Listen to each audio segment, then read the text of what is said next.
happened up on a Monday morning, and Yikes. my dog had an accident all over the downstairs floor. And not the number one accident, the No, number two. and all over the living room rug. I was like, Oh. please. It's always like, don't get the rug. Don't. Oh, And it wasn't got like the rug. solid. No, I mean, if it were blood, it would have been a crime scene. Oh, no. Yeah, that's how bad it was. Not pretty this morning. So I was actually running a few minutes behind. That's our Monday. Anyway, Well, 7:22 right now. Big news. I have some important news for you. Interesting news. It's Blake and Darren's Spilling the Tea with Sandy. Came in. News 7:22 right now. From Big news. Hey, good morning, Sandy. How are you? Hey, good morning, guys. I'm good. How are you? Good. You have a good weekend. Yes, everything was a-okay. All righty. What do you got for us? You were busy over the weekend. I saw a lot of headlines. mm-hmm. Yes. So of course, the one bit of sad news this morning that has the community reeling is that there was a fatal accident last night. Oh, no. Actually, I hadn't heard that. Yeah, What I happened? haven't yet. Yeah. A young guy and his daughter, Oh, toddler. Yep. No. Fatality there in West Bay. And so just so incredibly sad. So we do extend our condolences to the family. wait, but the child as well? Yeah. Devastating. Oh no! What happened? You know, the usual suspects, speed. Mm. Yeah. Terrible. So shortly after 7 o'clock, the 911 emergency services were called to the scene of a single vehicular accident, collided with a wall. And unfortunately, both the father and the young 1-year-old passed away. Oh man, that sucks. Mm. Mm. Drive safe, people. It's Yes. not worth it. I did see the traffic police out, and it was funny because I had to run to Savannah and then back, Mhm. and they were out there by the dock over there, the Spots dock, and I was like getting over into the other lane because the car wanted to come cruising right by. I was like, I know where the speed trap is coming, so and that person got caught. Did it good? And it's like, you know what? Just slow down, people. Just Do we not know- going to get anywhere faster if something bad happens. No. Yeah. Do we know if the child was in the car seat? Unfortunately not. Mm. I see a lot of that, I see a lot In of kids out Cayman. of car seats, and it's so important. riding on a lap, Even yeah. just going down the street. Yeah. So, oh, that's too bad. Yeah. So we'll talk a little bit more about the details in this morning's program. But Mm. over the weekend, the police also have been asking for some assistance. So there's a robbery on Friday night at the JN Money transfer business in Savannah. So Mhm. on Friday, the police were extremely busy. They had a false arrest on close to the Jake Scott intersection in town on Friday. And at the same time, the robbery was happening in Savannah. They were just all over. They were in Marina Drive. So they had an extremely busy Friday night for sure. So the arrest was kind of interesting because the person who was arrested messaged us and said, hey, they let me go because it wasn't me. It was like the wrong, I think they're out there looking for these robbers and the vehicle looked like what they're looking for. And so the wrong person, an innocent person, got caught up in that situation. Hey, what do you think the uptick is a result of? It just Yeah. seems like, Mhm. like during the pandemic, there wasn't a lot of things happening. Yeah, I know, guess everybody crime was was locked down. down. Yeah, but not the whole time. Now it just seems like there's an uptick in robberies. Yeah. I mean, I don't really know what to attribute it to. I mean, normally during the summer months, we do have an uptake anyway, because people are coming here vacationing, and I say that in quotes, and they have nothing else to do. And I guess they need some funds to take them through the summer months kind of thing. But yeah, I'm not really sure what's going on recently, but it is a little bit crazy. So we've had a few robberies. And so police are asking that if anyone has any information to please come forward and assist. So again, 2 armed men at JN Money in Savannah. That's right behind the gas station for those of you who may not know. One had a firearm, the other one had a knife, and they went in there demanding cash, and they made off with a quantity of cash in an unknown direction. So one was wearing a long sleeve black shirt, blue jeans, and white sneakers, and the other had a multicolored shirt on with blue jeans and white sneakers. So if you have anyone in your household that has those clothes, pay attention and let the police know. Could be anybody. Yeah. Yeah. So, unfortunately, but in other news, there's been a new acting port director appointed. Mr. Dale Christian has been appointed as the acting port director, I guess, until they can find that permanent replacement. So this was an announcement made late on Friday after quite a bit of, just unbelievable things happening at the port. So we'll see how that works out for Mr. Dale. He is a port employee, and he's been there for many, many years. Okay. And then we spent some time on Saturday with the regiment, with Lord Lancaster, and they were doing some exercises in West Bay at the Ed Bush field, as well as they were actually taking salt water and making it into drinkable water. So we got to demo and have a sip of the water. So that was pretty cool. How was it? It was drinkable for sure. I mean, it's not like Perrier, or, it's not like that fresh, but when you're in an emergency, like post Ivan, we would have been really thankful. But that's what we do now anyway. We desalinate water. Yeah, exactly.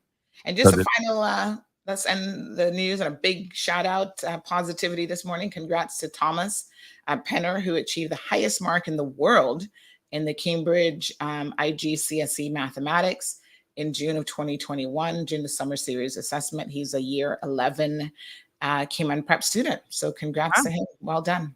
In the world. Yes, an entire world. Can you imagine? Fantastic. Well, sign him up. Smart. Give that kid a scholarship. Sure. All right, catch the Sandy Show Thank you. in 2 minutes on Bobo 89.1 FM, and we'll see you tomorrow for our show at 7:20. Have a good one, Sandy. Thanks, guys. All right, so good morning to everyone. Just let me do a little bit of housekeeping here while we get the show started. We'll talk about all of those headlines and a bit more here in just a second.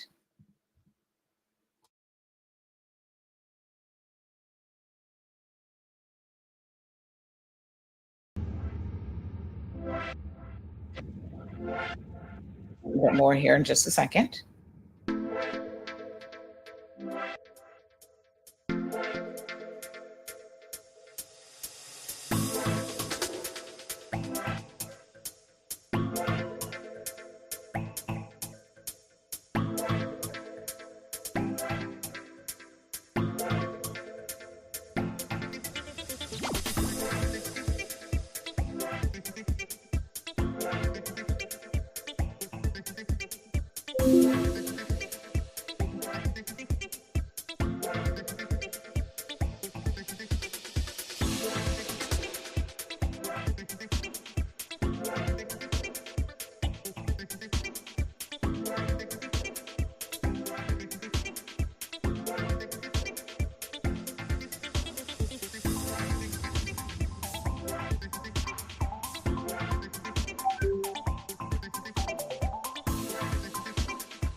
Peppermint, sorrel, ginger, beaver grass, or English. Get it ready. Your morning tea just got hotter. Ooh, honey child.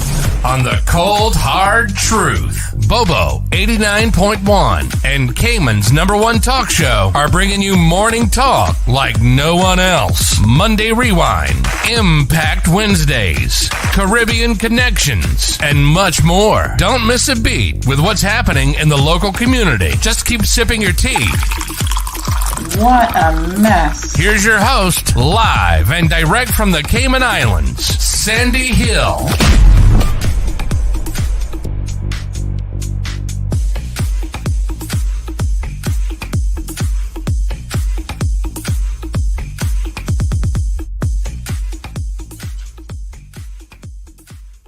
Good morning, everyone. Good morning, Cayman. It's time to rise and shine. How are you guys doing? I hope you had a good weekend. It was an extremely busy weekend. So if you're new to the program, listening through Bobo, my apologies, 89.1. Uh, oh gosh, please be advised that on Mondays we always do what we call Monday Rewind, which is a little bit of a recap of what happened over the weekend. So we're going to kick it off here and talk about all the weekend happenings. So good morning to one and good morning to all.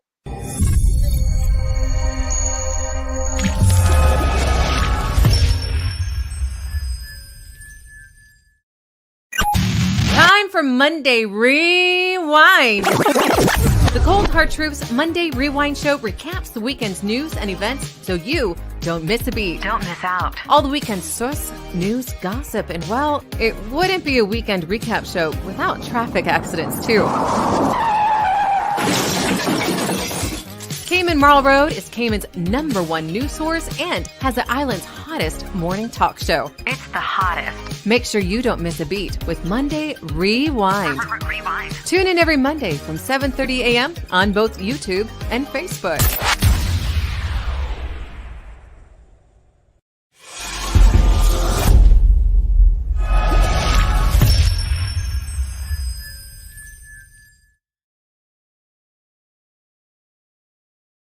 I wish I could have started this show on a bit of better news, but in terms of the, sort of morning rewind, we have the sad news, which I think a lot of you already know, of reporting that there was a road fatality last night. Yesterday evening, shortly after 7 o'clock, the police attended the scene of a fatality. I want to talk about this. These things are always incredibly difficult to talk about. We're always very, very conscious of the fact that, family members might hear reporting on these things and might see videos and other things. But at the same time, we have a reporting obligation when it comes to news. So I was home and I know that last night the roads were extremely busy. I do not know why. I don't know where y'all were going last night. I stayed most of the day at home. I got breakfast with my family yesterday morning, and then I came back home. I parked it. A lot of Sundays, I just try to stay home. I always have paperwork and other things to get caught up on, or sometimes just even take an afternoon nap, quite honestly. And so it was with, you know, this trepidation that I started to get messages um, that said, there was an accident. And based on what people were saying to me in relation to the accident, I could tell immediately that it was a fatality. It's just one of those things, folks, where unfortunately, um, being in the news business, I'm very, very aware of how police handle certain things. Like when you hear, okay, this is what's happening at the scene and so on, you kind of know how bad it is. And, our worst fears are realized when we heard that not only was it this young man originally from Jamaica, but also his 1-year-old child that had also passed away. So we express our sincere condolences to the entire family. And by the way, if you're driving now, you should be aware that there's another road accident right now by Jake Scott. There's a 3-car accident at that location. So please avoid the area if you're listening to the program this morning. I've been getting reports for about the last 10 minutes about this three vehicular accident at the Jake Scott intersection. Another hot spot for accidents. I don't really know why, because it seems like a fairly straightforward intersection, but it confuses people when they drive that intersection. So, I started to get word about the accident, and of course, I was, just couldn't believe when I heard that a young child was actually involved as well. So, not long after that, I received a phone call from someone who witnessed what happened before the accident. Now, I'm not sharing this information to upset anyone, but I think it's important for us to recognize what some of the contributing factors are. when it comes to, I listen, I say it all the time. I was having a chat with a Jamaican friend last night. He said, how does Cayman have so many fatalities? Like, this island is so incredibly small. And you have like one road pretty much. Like, it's not like a major highway, or you don't have mountains to traverse. It's not like you're going through Junction in Jamaica where you might fall off of a cliff or any of that stuff. And the, all I can tell you is, and probably 99.9% of the cases, it really comes down to the drivers. You guys, and myself included in the you guys, are actually horrible drivers. And we do things and we make mistakes and we make poor decisions that at times can actually cost us our lives. So in this instance, the eyewitness called me and he said, Sandy, you know, unfortunately, my wife is telling me tonight that I have goat mouth. And I said, what do you mean? And he said, well, we witnessed what happened before this accident. This young man and his wife were having some sort of an argument down close to Alfresco's and the public dock area. So that side on the Northwest Point Road, I think is what that is, of West Bay. And he sped off in the Honda with the baby standing up in the front seat. No seatbelt. No, this is a 1-year-old. The 1-year-old should be in a car seat. And he sped off at full speed. Um, what do you call it when people go so fast that the tires, what's the terminology that they use? They actually do their, even black marks and everything. And he said that he said to his wife, oh my God, he's going to kill that baby. And not long after that, they heard the siren. So it looks like he came from that direction. He would have made a left onto that road is called. Let me tell you what that road is called.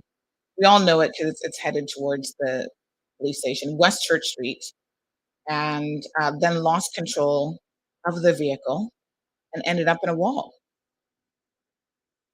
So it's incredibly unfortunate. Um,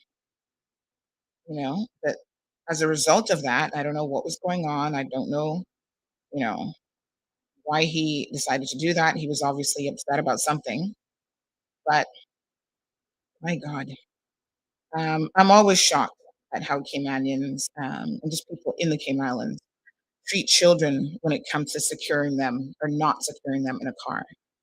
People don't put them in car seats. We let them stand up in the car. I mean, I've seen this so many times. I have witnessed, thank you, Emma, burning rubber. Yes, he was burning rubber down coming past Alfresco's.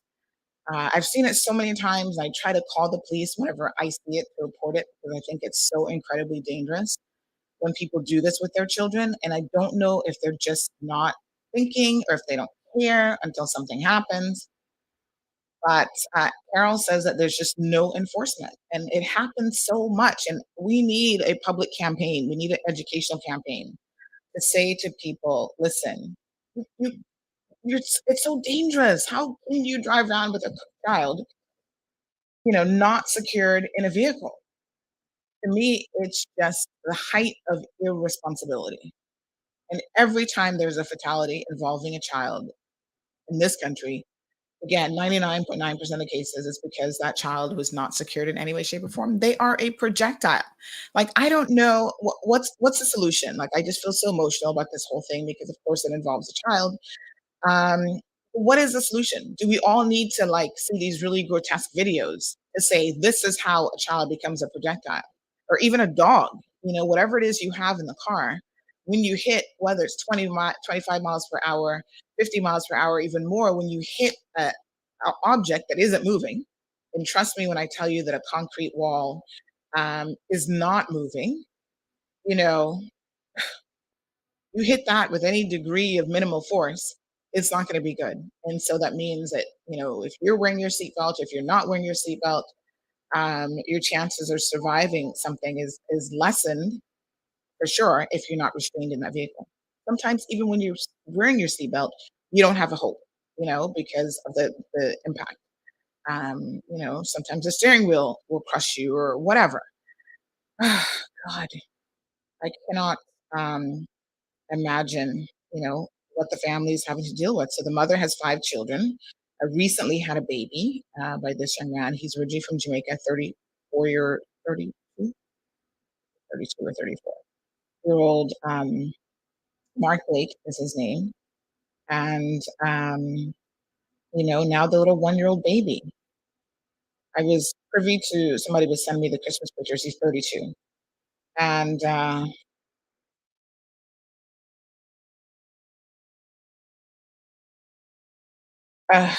um, yeah, so it's just unbelievable. And I don't even know what to say. I honestly, I'm a lost for words. So, good morning. Monique says that he would never hurt his child intentionally for a man that's raised the other people's children or child. Yes, the relationship with the wife is always toxic, so I don't disbelieve the argument between them, but to say that he's going to kill his child, this is not entirely true. Well, I think what the man meant when he said that is the recklessness with which he was driving. It was sort of, a guarantee that this was not going to end well. So those of you watching on social media, I see we're up to over 300 people. Just give me 1 second. I noticed that the stream is a little bit lagging, just a little bit. So I'm just going to refresh. So it'll turn off for just a slight second, but just give me a moment to do that, please. So for our radio listeners,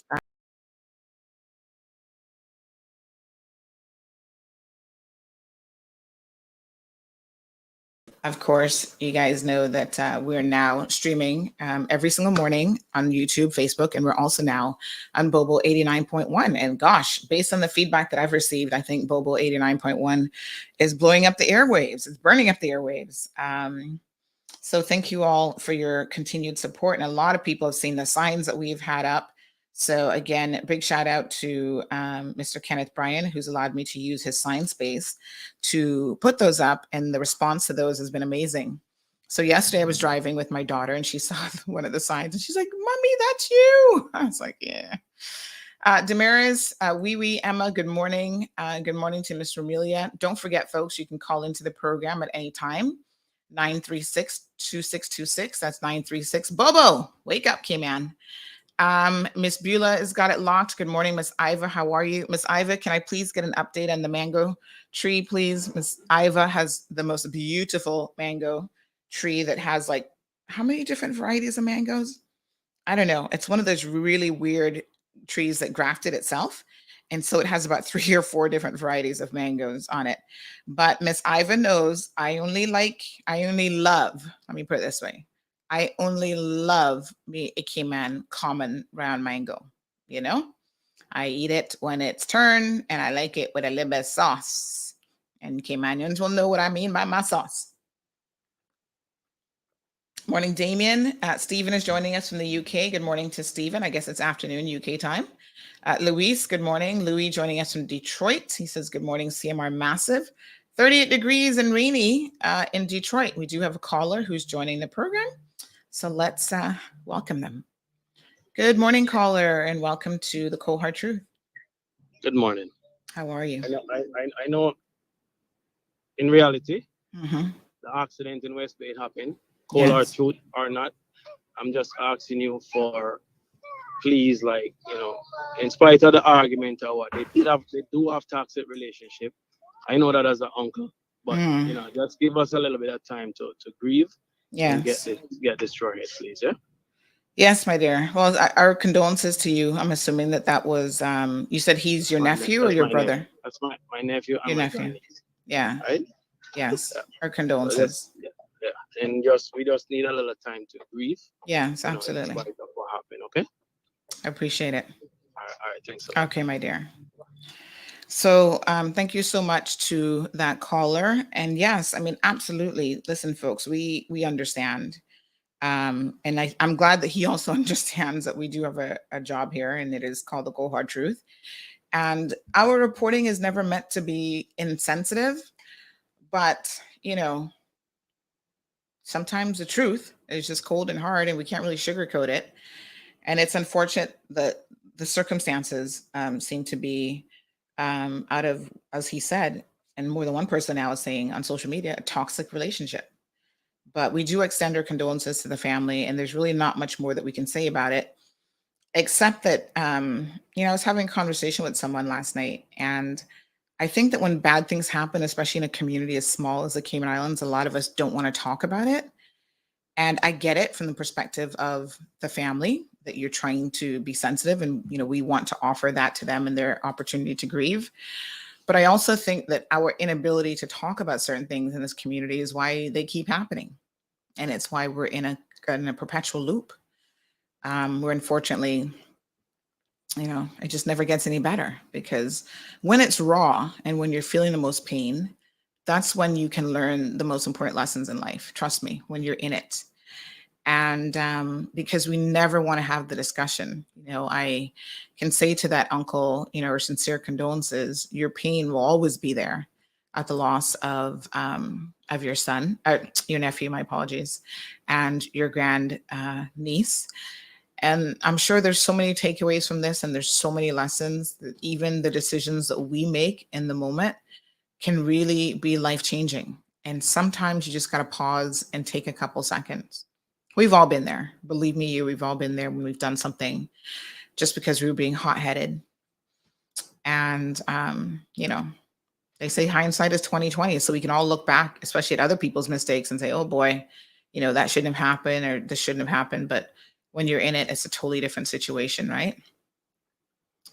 Mr. Amelia says that that's also hotspot because of running the red lights. I think she's referring to the Jake Scott accident this morning. And I guess, is that what it is?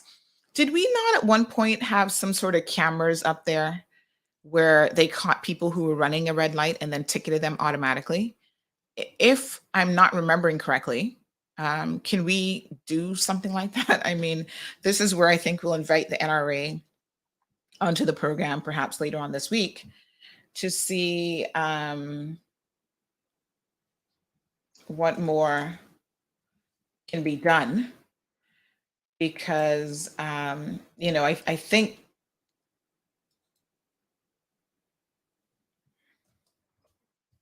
that this is necessary. Give me 1 second here.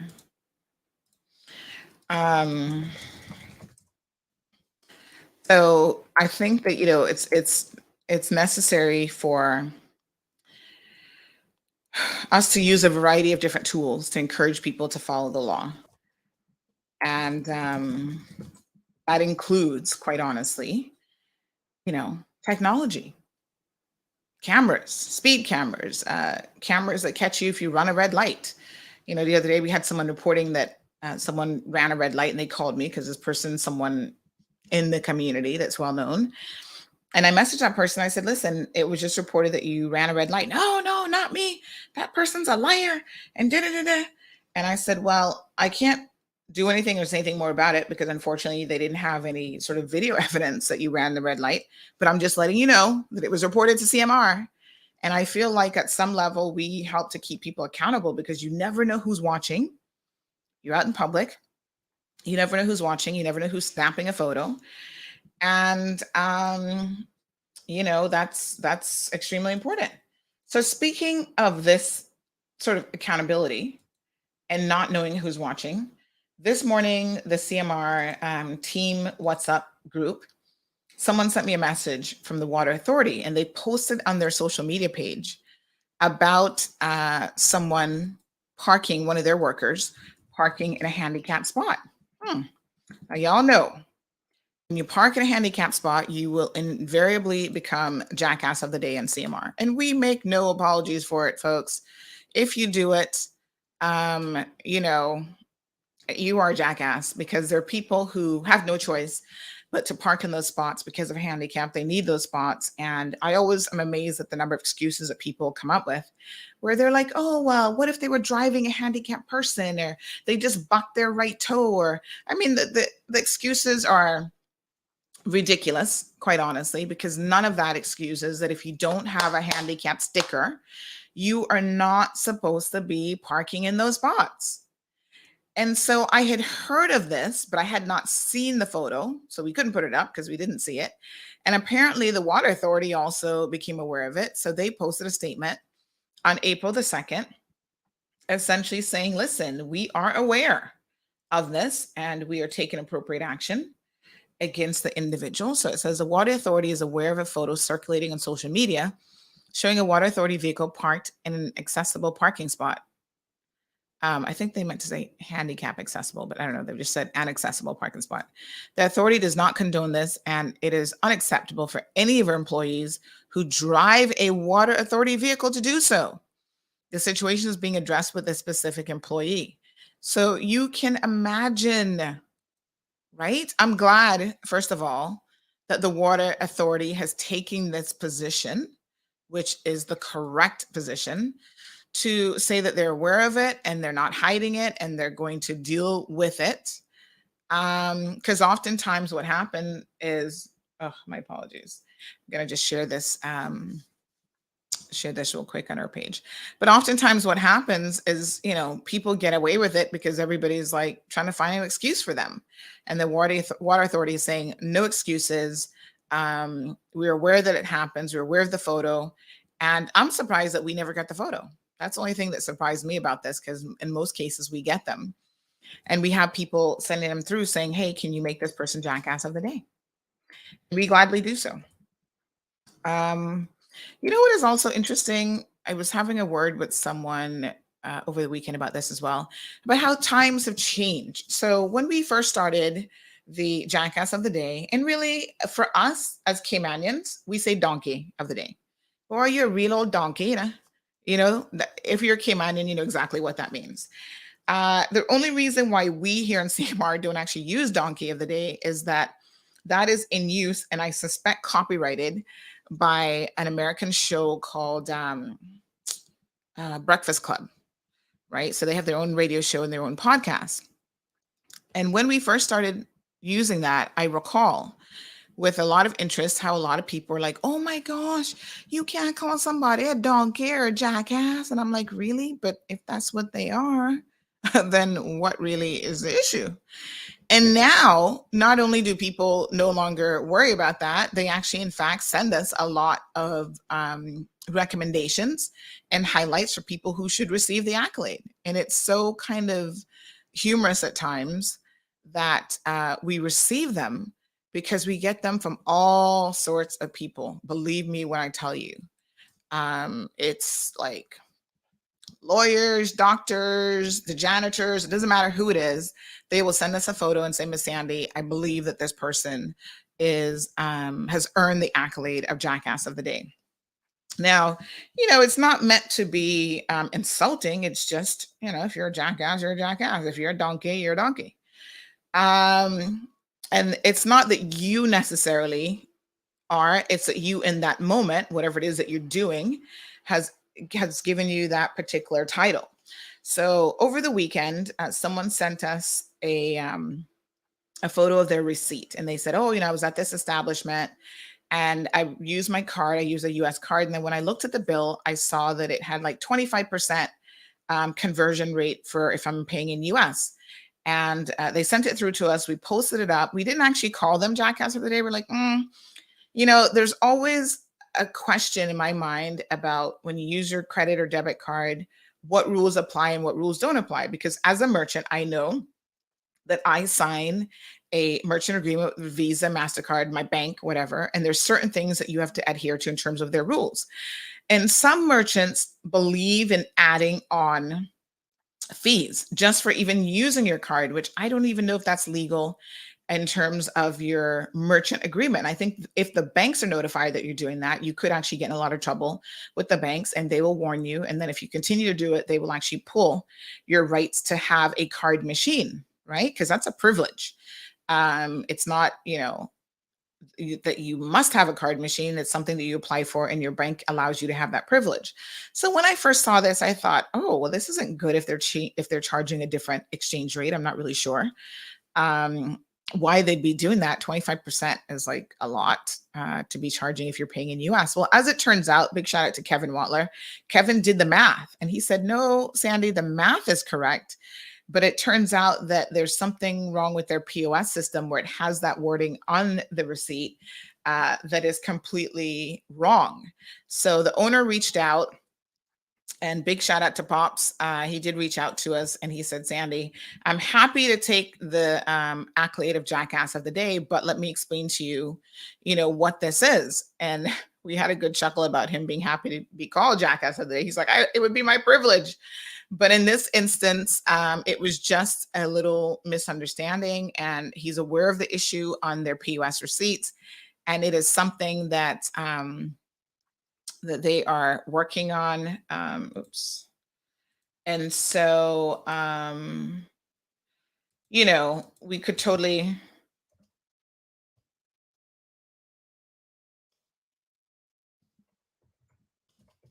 Okay. It was something that we were actually, that he's aware of and that they had been working on. So, yeah, very, very sad. But anyway, he's not Jackass of the Day. So a big shout out to Pops there. And, the times have changed now. I think a lot of people understand when we say a donkey or jackass exactly what it is that we're talking about. And so all is well that ends well. And I hope that they can get that sorted out for their POS, because I think it is confusing when you actually see on the receipt that it says KYD to USD conversion, then it has in brackets 25%. But when you add it up, it actually isn't. It's the correct amount. I wonder if they couldn't just change the 25% to like 0% or whatever. Or I don't know what the issue is, why it's coming up as 25%. But he said it was something in their POS that was not permitting them to make the necessary changes. So, point being that people send us all sorts of complaints. Some not a big deal. You guys saw the one a couple of days ago for the young man wearing a headset while driving. Now, I'm surprised that so many of you, in light of, like I said earlier, what happens on Cayman roads, I'm surprised that so many of you excuse that as not a big deal. A lot of you are like, who cares that he's wearing a headset and driving? That's none of your business. And it's that sort of attitude in the community that, quite frankly, always has me shocked and surprised. So when people crash into something, I'm like, well, what did you expect? First of all, it has to be illegal for you to wear anything over the ears that covers your ears. And people said, well, what about people who are wearing like these, like sometimes people wear these wireless, like you're talking on the phone, you've got your wireless headset in your phone, you might not have Bluetooth or whatever, because the law says hands-free.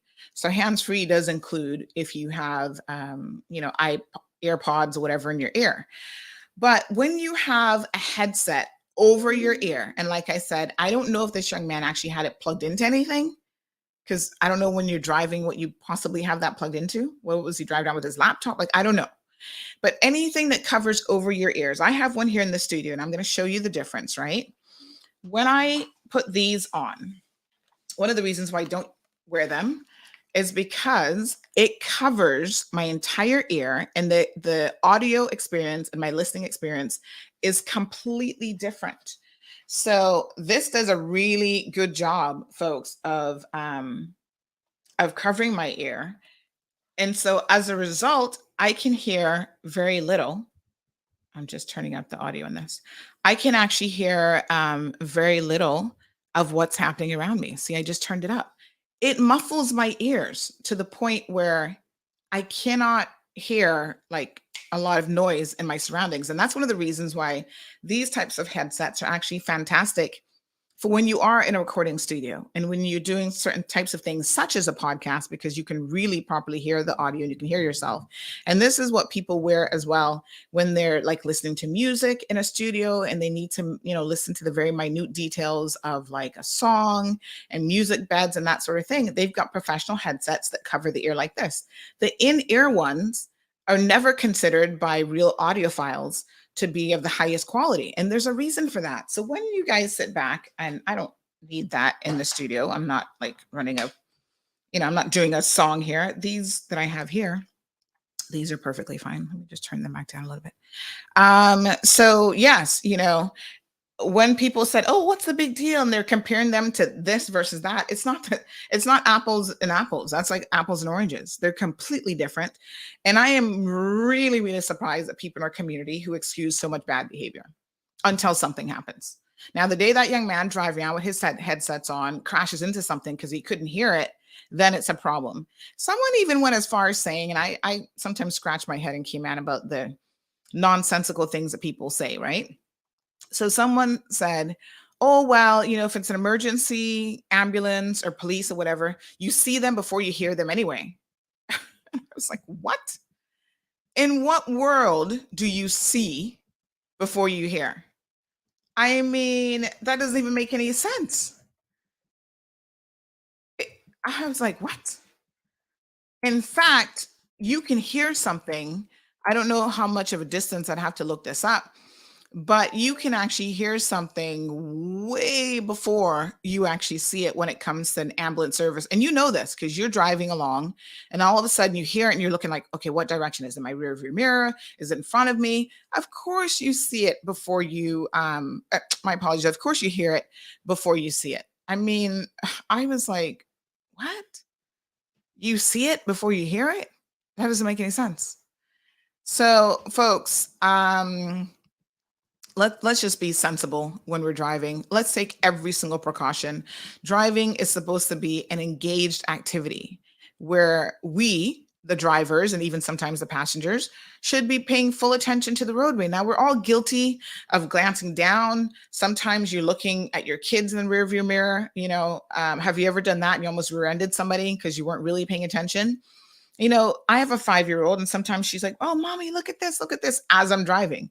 And I have to say to her, Gianna, mommy is driving right now. I cannot turn around and look at you. I can't even sometimes look in the rearview mirror, depending on exactly what I'm doing. So I can constantly tell her I have to pay attention to the road. That's why there's so many road accidents, because people are simply not paying attention. Talking in phones. Even hands-free increases your chances of having an accident, but we've determined that hands-free, if you have to do it, is the safest way to do it, right? Playing even the radio to the point where you can't hear any surrounding sounds around you is extremely dangerous. Engaging in deep conversation with people in the vehicle, whether you're having a general conversation or you're fighting with them, whatever, that heightens the chances of you have an accident. Speeding, drinking and driving, all of these things. There was another really bad accident on Saturday afternoon. I think the injuries there were only minor, but the ambulance was in attendance right there in the Red Bay area. The car's rear end collision, and the car in front of it took a really good bang up. I saw, it looks like the whole, back end of that was torn off, and the ambulance had to be called. Folks, just slow down. Give yourself enough leeway between vehicles so that if anything happens, because sometimes you're going to stop in an emergency, you can do so safely. Carlos, good morning. So Carlos says, hello, Sandra. We got robbed in Moon Bay condo, all the long stairways of the beach, and some cars apparently open. Wow. So you got robbed, meaning your condo got robbed, or did someone rob you personally? I mean, there's a little bit of a distinction there, but just clarify that for us, Carlos, so we can understand. So was it an armed robbery or was it just a break-in, like a burglary? So yes, there's also a lot going on over the weekend in terms of, burglaries and robberies. So again, I was sitting at home on Friday night, minding my own business, as I often am doing on a Friday night. And I start to get messages that there's been a robbery in Savannah. Now, y'all know I live in Savannah. So I'm like, hold up now, what's going on? And so, I find out that it's right here behind the gas station in Savannah, the JN Money. I didn't realize that they were open that late, but anyway. So, a couple bandits, 2 of them decided to,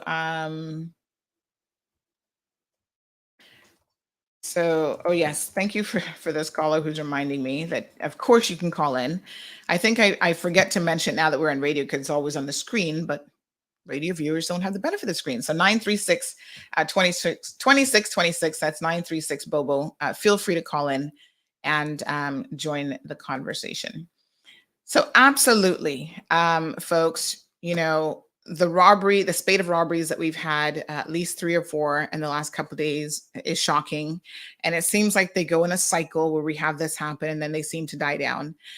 So unfortunately, Jan Money got hit on Friday evening, and the police again are looking for 2 individuals. I don't know. Blake was asking, what do I think? if this is, the sort of thing that what's causing it, I have no clue. I really don't honestly know.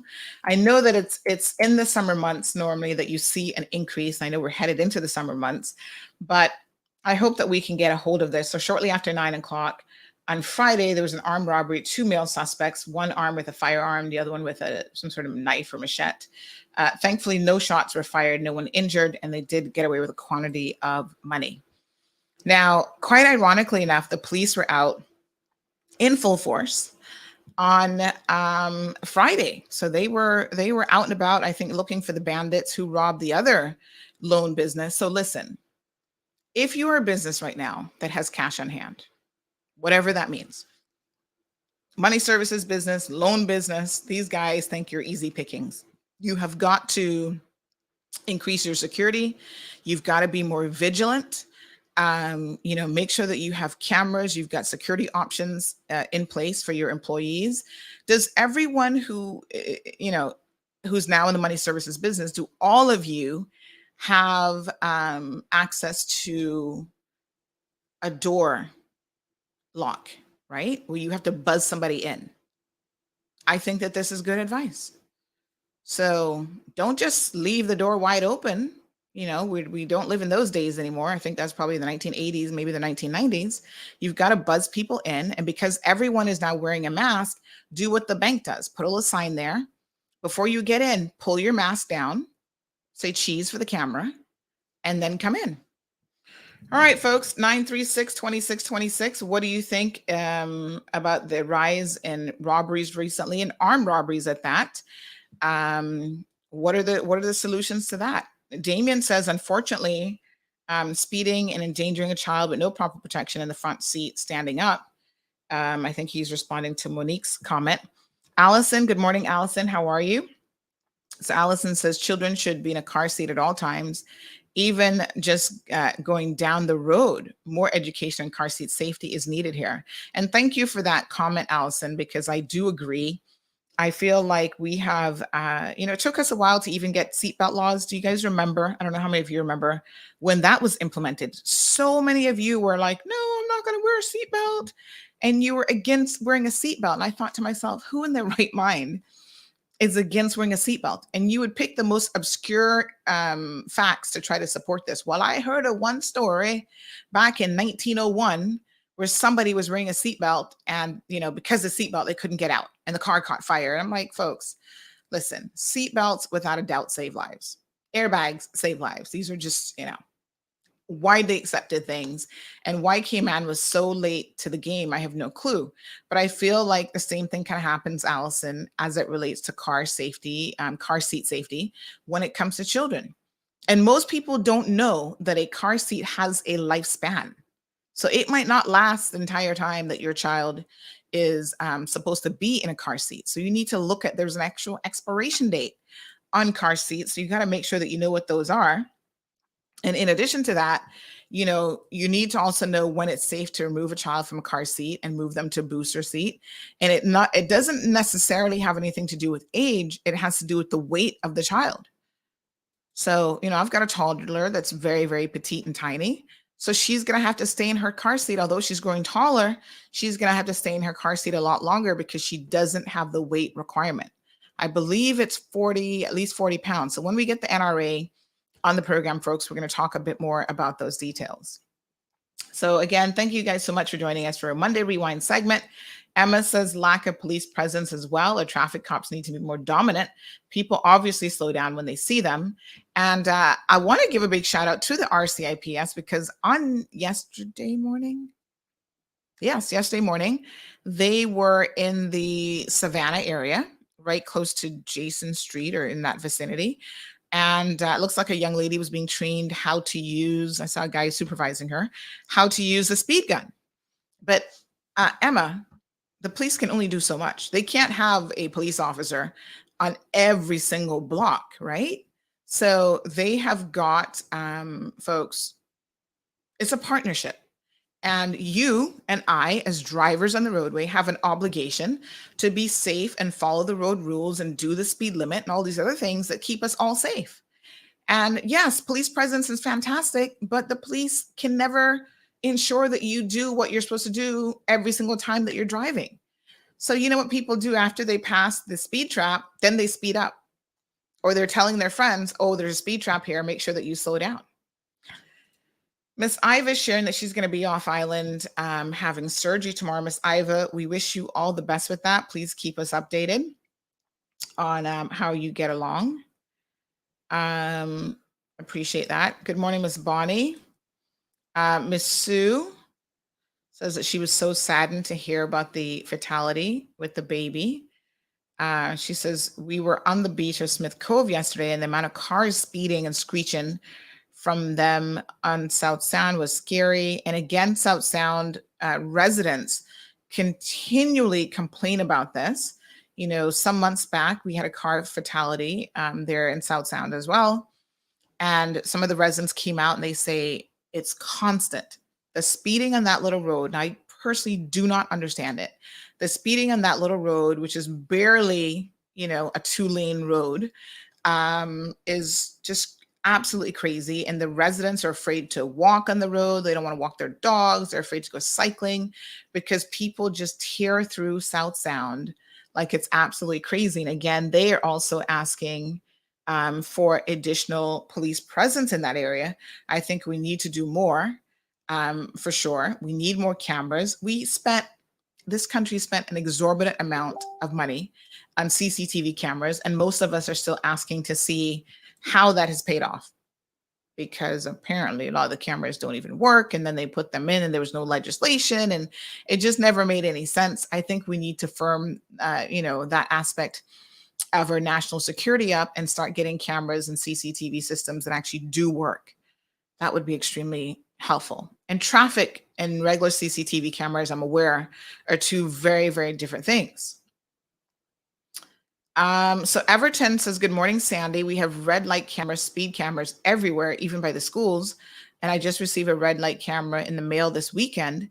Sometimes you don't even know that you get the ticket until you receive it in the mail. Everton, remind us of where you live so that our viewers or listeners can know that. So there's Everton saying that, he just got a ticket and he didn't even remember or know anything about it. And yes, it's going to send you a ticket with the time and date of when you're speeding, and it even takes a picture of your vehicle just in case you want to doubt it or you want to fight in court. It's going to remind you of exactly what was going on. So Miss Bonnie is extending her condolences. Thank you, Miss Debbie, Richard and Emma. Roger says there's plenty Jenny asses out there as well. Oh, Roger. Nathina, thank you. Virtuous is here with us. Damon makes a joke. He says, ask a cruise shipper, what does KYD $ stand for? And it's Kentucky dollars.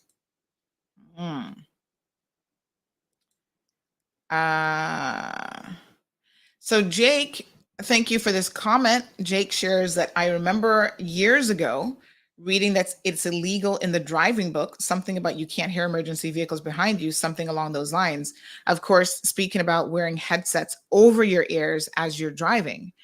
And Mark also makes the point that headsets are noise canceling, therefore they're not interrupted by outside noise.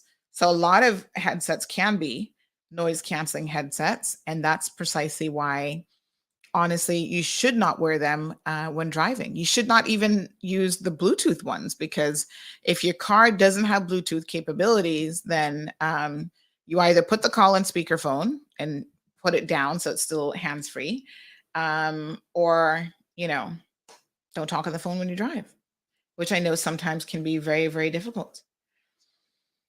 So Miss Lena, good morning. Lena says, good morning, Sandy. Some vendors are charging individuals a percentage despite the currency to cover the fees that the bank assess on every batch, and merchants are not liable to pay this payment for vendors. We are already paying fees to the banks for using their card. Yeah, there's definitely some clarification that could be made there. Good morning, Miss Della. Miss Della said, folks, just slow down, and for the sake of God, pay attention to near drivers and use your indicators. Andrea is extending her condolences. Everton, good morning to you. Canola says, be cautious about everything. You can't trust anyone. You can't trust everyone, for sure. Miss Bonnie suspects that the robberies are being committed by the same individuals. I don't know that we have any evidence of that. I mean, I suppose, anything's possible, but I don't know that we have any evidence that that's actually the case. So who knows? What I do know is the police are often aware that it is a handful of criminals who are causing havoc on the entire community. 936 Bobo is the phone number to call in, folks. Dacia, good morning. She says that it's sad to see so many toddlers standing in the back of cars and just being held in arms in front seats of vehicles. It's so dangerous. And you know what else is dangerous, folks, that oftentimes people don't think about? Having children in the bed of a truck. And we, as Caymanians, this is what we used to do. We'd all pile in the bed of a truck and go swimming, but that's also against the law. You're not supposed to have any human cargo back there, but yet you see it all the time. You see people transporting workers that way in company vehicles. And every once in a while, the police will remind us that that is completely illegal and it will get you a ticket, but whoever gets ticketed for it, I've never seen a person get a ticket yet. So road safety is in the hands of every single driver out there. So Everton says, I remember back in the days when Buttonwood Club used to be at the airport. As soon as the club closes, we used to take South Sound back road back into where I think that's supposed to be Bobby Nob Thompson used to live. And I don't know if he still is alive. That's where that's used to be air at the speed at nighttime. It seems to be a lot of fun. Wouldn't do it now. Wouldn't do it anymore though. Okay. All right. So Everton is in Maryland, 35 minutes outside of DC. Canola is late to the show this morning. So Canola, there was a double fatality last night. So that's why people are sharing their condolences. Marshall also shares that he got a red light ticket last year. He crossed the road and the red light camera caught the tail end of his vehicle and it showed up the back of his car and his car tags and he had to pay his $50. I think these are great. I don't know that we have any in Cayman, but these are, I think, a good investment for the RCIPS and perhaps the NRA to look into. All right. Emma's calling on the police to do more. All right, folks. So 936 Bobo is the number to call into the program. Let's go ahead and change gears a little bit. So that's some of what transpired over the weekend.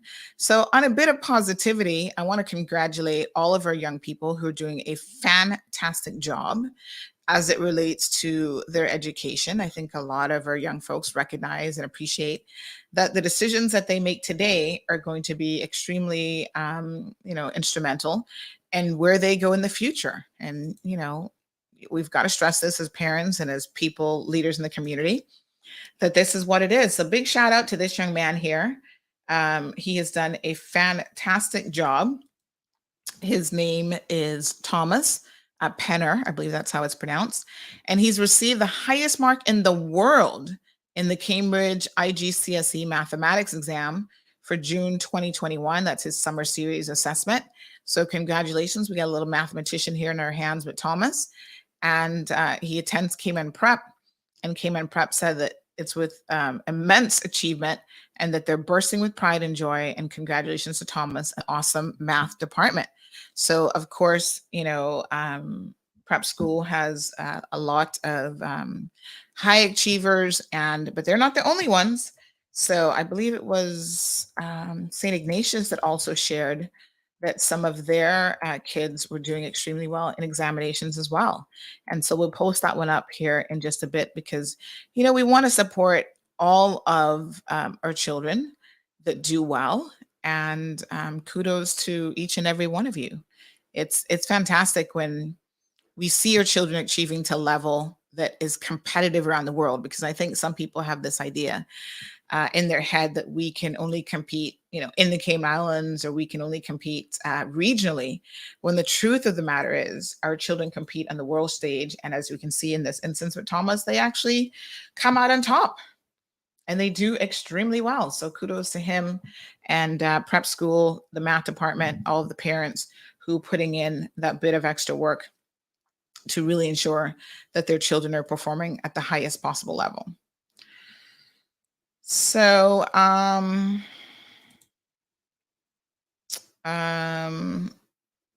so Kim Maria says she saw a lady driving on the phone and a little girl in the back seat, her head hanging out the window. Oh gosh. I signaled to her and what was she doing? And she fanned me off. Wow. Very, very sad. And I think that I'm glad, Kimaria, that you mentioned that you tried to warn this parent, or whoever it was with this child, that what they were doing was wrong, because I think at the end of the day, folks, it is important that as a community, we try to hold people accountable to a certain standard. And we all have to be part of the solution, right? So we have to do this.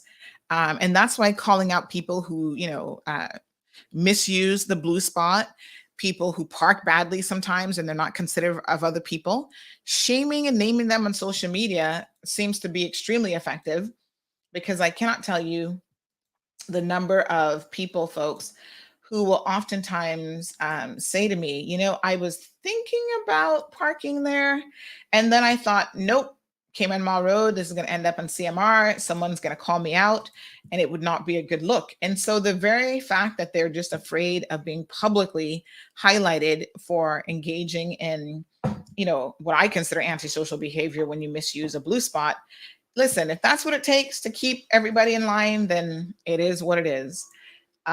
So yes, good for you for calling out that individual. And sometimes you've got to report it. The other recommendation I would have, folks, in terms of your own safety, is invest in a dash cam. They're relatively inexpensive now. They've come down in price, so you can get a decent dash cam for a couple $100.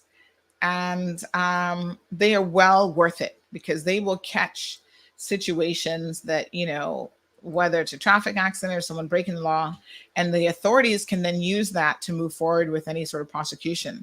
So recently, you guys might remember this story. There was a guy who decided to sort of he was creating his own lane coming into that Savannah turn out of the gas station.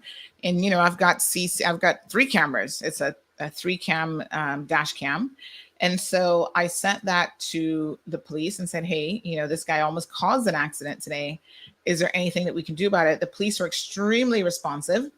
And not only did they contact him and ticketed him, and he was warned for prosecution, but they've also reached out to the NRA to say, can we please, get some cones there to prevent people from trying to make that 2 lanes when in fact it's only 1.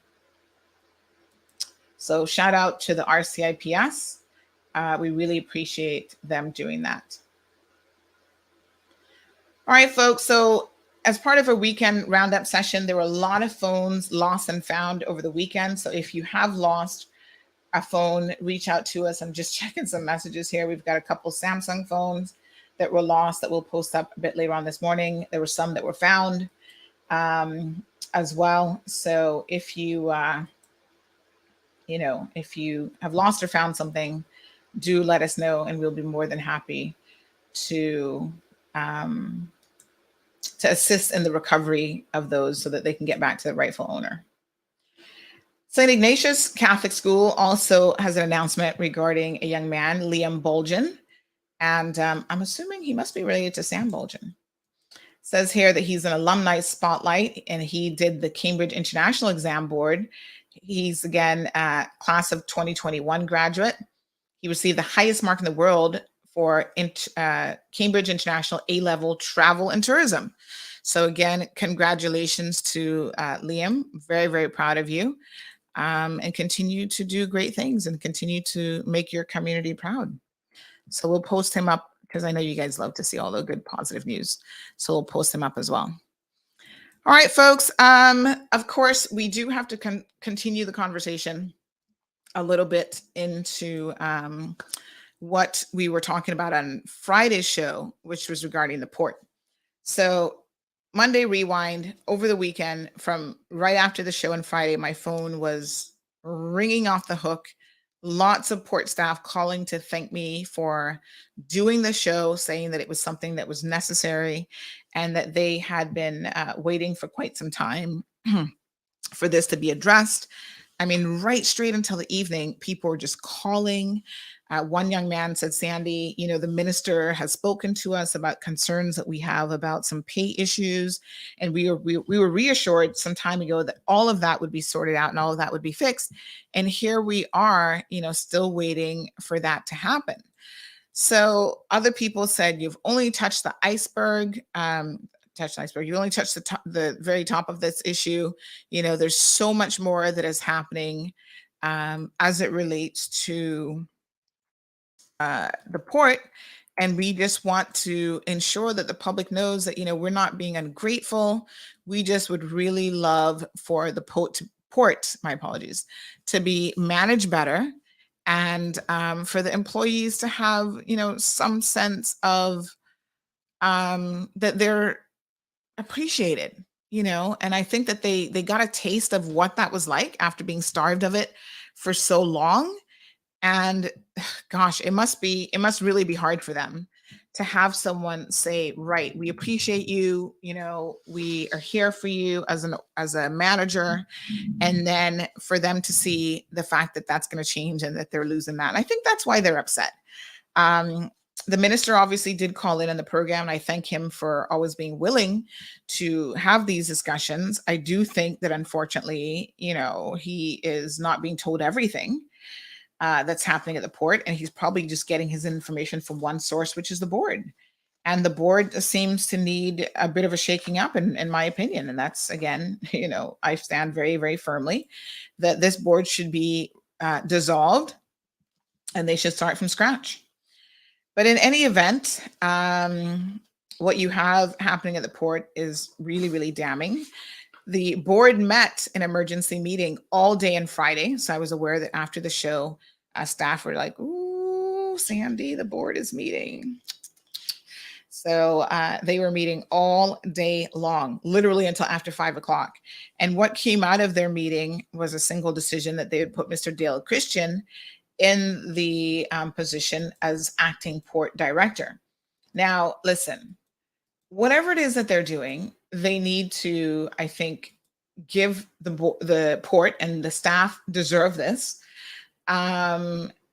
Instead of having these constant people acting for 3 months, and God knows how long this is intended to go on for, they need to reopen the recruitment process, and they need to go about trying to find some suitable candidates for the position. Now, I know that the board really liked Miss Beth, and all of them have expressed, you know, I had people calling saying, listen, I'm not saying that she was perfect. And, you know, maybe even I had a specific issue that she didn't have an opportunity to deal with. But in the space of 3 months, or 6 months rather, there has been an immense and tremendous shift in the entire atmosphere at the port. And that everybody attributes to Beth McField. And so, you know, they were hopeful that she would have been able to stay on. I think that unfortunately, because of what has now transpired and the perception I'm sure that she must have, I mean, I don't know, I'm speculating here, of the fact that obviously the board didn't want to keep her. And I'm sure maybe she's even questioning if the minister, you know, had an interest in having her stay on, that it would probably be very, very difficult for her to now be interested in an open recruitment. Like, I don't necessarily see her applying for this post. And professionals, you've got to understand, a lot of professionals, folks, don't like the limelight. They're just there to do their job. They might be very private individuals, CEOs, you know, deputy directors of organizations, and they don't like situations that reflect negatively on them and that put them in a bad light. And so, would she apply for the position? I don't know that she would. You know, I think it's one of those things where she already has a bad taste in her mouth. So she's probably happy to go back to being someone that, nobody knows her name even. She just works silently behind the scenes and just gets the job done. So, Mr. Dale, congratulations to you. He has worked at the port for quite a number of years, and over 10 years, in fact, as manager of Cayman Brackport, and now he's in the hot seat. I don't know if he would be applying for the position on a full-time basis. He's a former sea captain and police officer with the RCIPS. He's been, recognized in the Heroes Day Awards for both outstanding contribution to seafaring and uniform services. Sounds like to me he's probably closer to retirement age at this point, so I don't know that he would necessarily be interested in a permanent appointment. And, the most interesting thing that came out of all of this is, of course, Mr. Elliott, Brevon Elliott, did not get the post as it looks like, what the intention was. So we knew that he had been offered the post for sure, and he had accepted it. And the word was that he was supposed to start in the position. Now, 936-2626, folks, is the number to join the conversation. Feel free to jump in at any time. The minister expressed, that he was told, or he's aware that the protocol had been followed. And like I said to the minister, we have very different information. So in the end, that never happened. The port has not said anything official at all about what transpired. So they had this all-day meeting, and no statement has come out of what happened with the Brevon situation. I think that some parties are now involved in sort of investigating that and assessing exactly what went on there. But whoever is in the position now, I think, has at least an 18-page document to really start to address some of the concerns and issues. And just because they're an interim director does not mean that, they can just sit back and do nothing. They've got a document here. This is a good working document for some of the issues. Now listen to point number 11 under human resources, critical concerns. It says staff morale is at an all-time low. The deputy director does not have staff meetings and does not show up for staff meetings. The environment is so negative that it has created animosity. Wow. Here's some other concerns. The operator role pays more than the RTG role, but the RTG role is a much more dangerous position. A dispatcher performs the management of the whole yard unofficially. Again, these are some of the things that we didn't get to on Friday's show that are also problems. The system used is called Auto Store, and the dispatcher's contract says customer service rep, and he makes no extra money for being an expert on the software system. Discrimination. Point number 14, there's obvious discrimination with favorites who are allowed to do things that others are written up for, and there's no confidentiality in the HR department. Now, this is very, very concerning as it relates to HR. No confidentiality in the HR department. Instances where discussions are had with HR, and by the time you get back to work, the majority knows what was discussed. Recently, there was a recruitment process, and one of the applicants had a police record from years ago. And it was not long before we heard how this applicant had a record, and the applicant was being judged for something that happened when they were young. I don't know if it was a spent conviction or what that was. But again, HR seems to have a humongous leak. Overtime records. You see that staff are multiversed, but no structure. It's chaotic, which leads to exhaustion.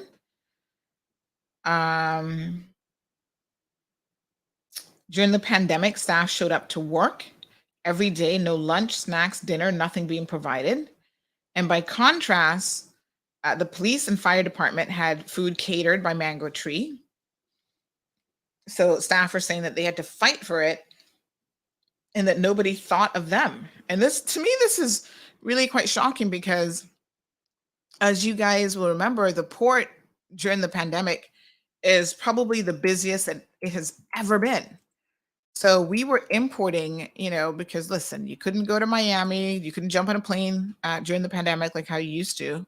And so there were a lot of things that you might have previously ordered shipped to an address in Miami or gone in the store and picked up, that you were having to utilize shipping services and bring those into the Cayman Islands. There was an increase in everything that was being ordered. And so the ports were the port of entries and the port authority was extremely busy. So to hear that, they did not have access to even being fed during this time, when restaurants were shut down and other things during the whole COVID pandemic, is really quite unbelievable.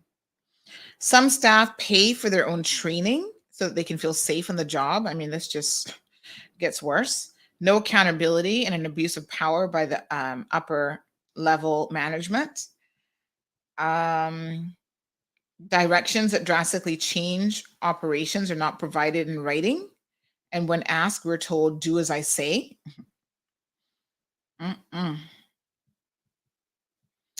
The last COLA, and I don't know what COLA stands for, I'll have to find out, was about 3 years ago, and health insurance costs are unrealistic. Oh, cost of living adjustment. Yes, it just occurred to me what that was. Was 3 years ago, and health insurance costs are unrealistic for the pay, especially for those at the lower level.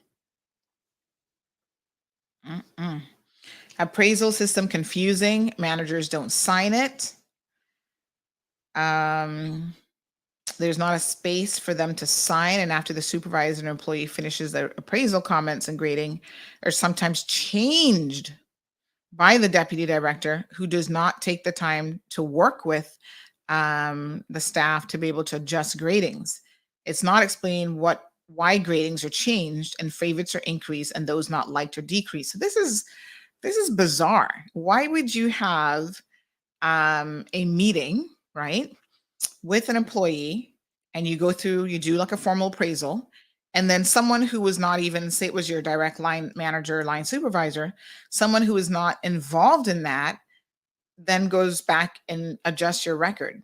Like, that's just so unprofessional and really quite bizarre, if you ask me. And it just doesn't make any sense, because if they were not involved in the appraisal process, I'm not quite sure how they can even do that.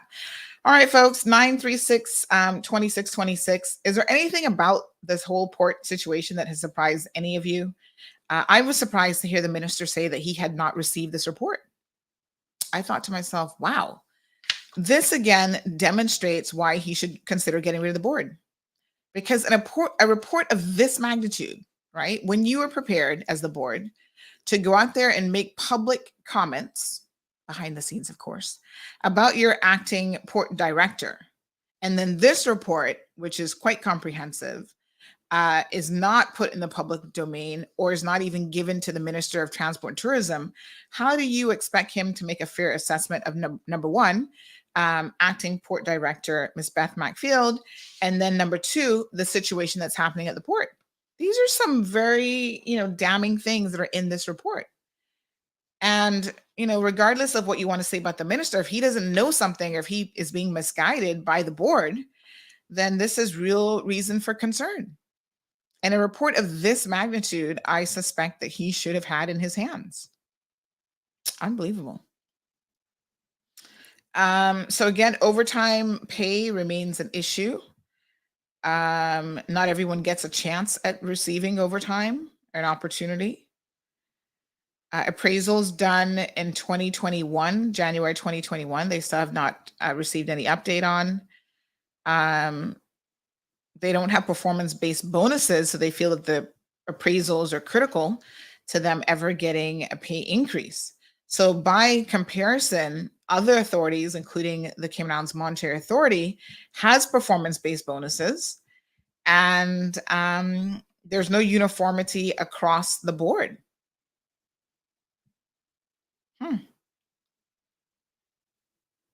So this is interesting as it relates to authorities. The other thing that I'd like to share about authorities in general, they're not considered part of core government. And a lot of you might not know this, but they have a very different pay structure. So I have received complaints, both from the political arm and others in the community. Sometimes it's even the board chairs that are like, they're shocked at how much money managers and the directors and deputy directors or CEOs, whatever their official titles are, make in the authorities as opposed to core government. And so there is this belief that they make a lot more at the top management level. And so I'm aware that the civil service, POX, which is called, they're responsible for the civil service, had decided that they were going to intervene in a way, and they were undertaking this review of all of the authorities and trying to put them on a salary scale that is comparable to what is in central government. Now, I don't know about the legalities of that exactly and how that works, but this exercise was underway. And the port was one of those authorities that they were looking at. And they have actually demoted essentially the managing director at the port in terms of salary. So after Mr. Joey Wood leaves, the salary for that position will not be the same. Now, it is also my understanding that the board was advised that they needed to send them an updated, send them being POX, an updated job description for the position, because what POX had and what they were making a determination of what the appropriate salary should be was not accurate, because they had a job description that did not properly reflect all of the things that the managing director did and was responsible for. So this is an ongoing kind of issue between core government and these authorities. The deputy director is not a people person. He has an attitude that he's always right. And even when he's proven wrong, no one is overseeing him. Now, there's been a lot of controversy around the deputy director, folks. It is very, very interesting. And I have listened to staff say that they were so glad when he finally resigned. They were like, good riddance, see you later.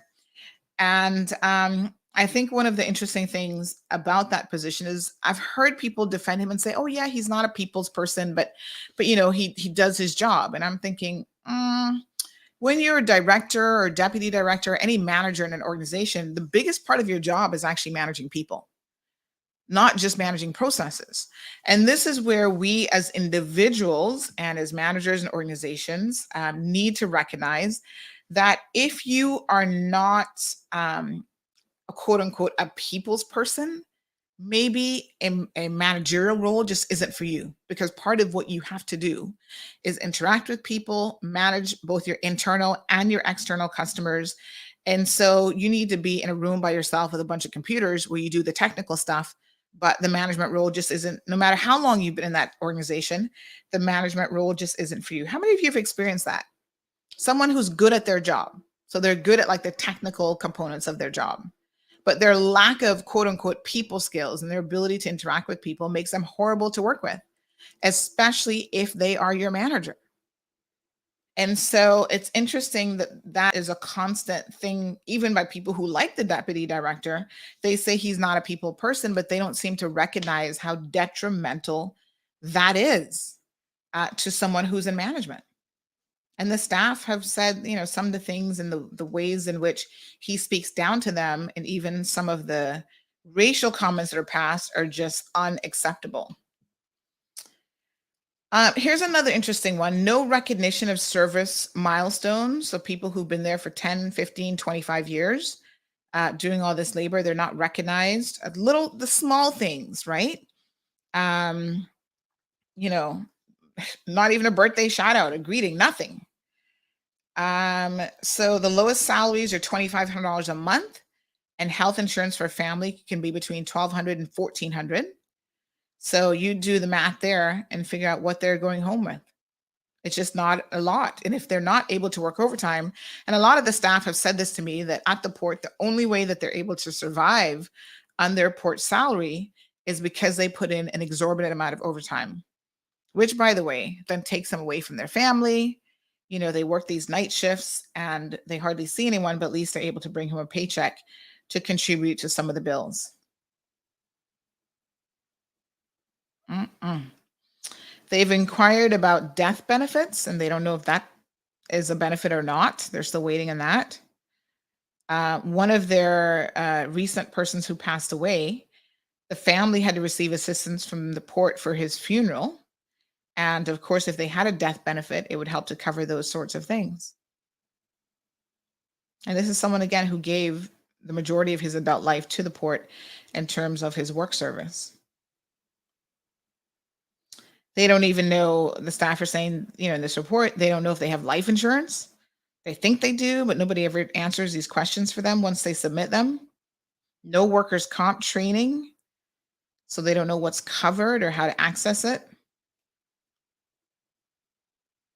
They're asking for pay stubs, sick leave, and job letters to be made electronic. So they have to punch in 4 times a day. And if they miss one, they're penalized. And sometimes it's because they get very, very busy. When they're coming and going and they actually forget to punch in, and then they're penalized because of that. So listen to this. There was an incident where management showed an employee footage of him arriving and leaving work, but because he forgot to punch in, he was not paid. This is so crazy. So they have the evidence that he showed up to work and he did his work for the day, but he literally forgot to punch in, and so he wasn't paid. And that's how they're being penalized. And they said here that they're penalizing us for fun, for management, and praising us is a chore and not sincere. Wow. Job descriptions not being realistic. I was just talking about this. So for port 1 and 2, it does not include, does not specify tallying and driving machinery, which they're made to do. Unplugging reefers was also not in the job advert, and the driving of vehicles that are imported and other things are not in the JD. And then when they ask about certain things in terms of updating the job description, they're being told that the term any other job that is asked by the supervisor is there for a reason.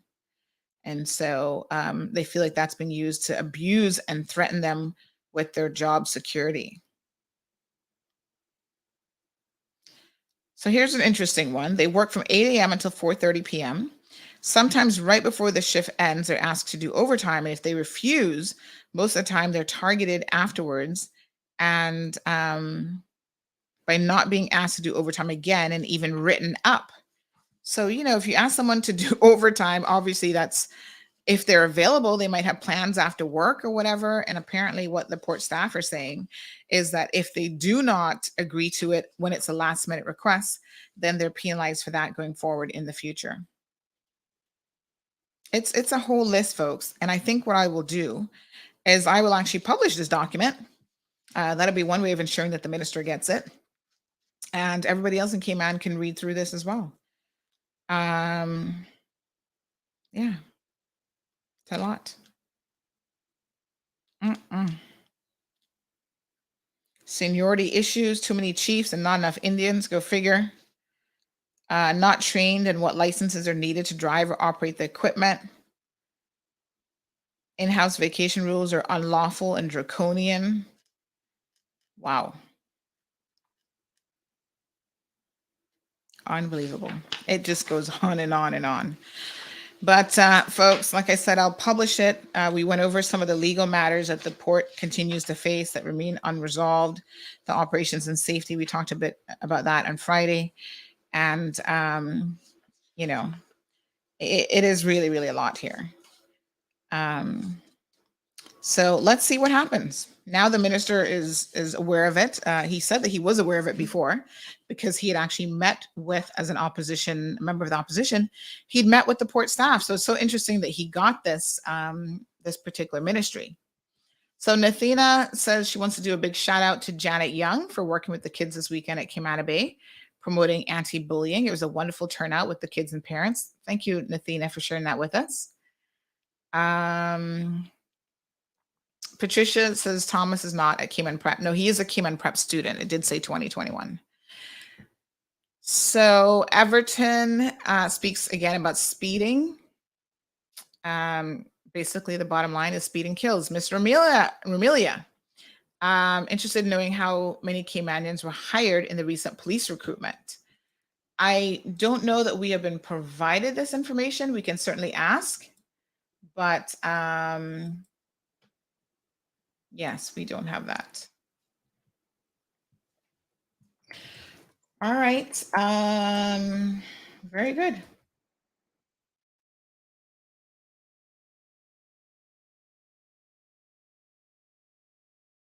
All right, folks. So just checking a few messages here. Good morning.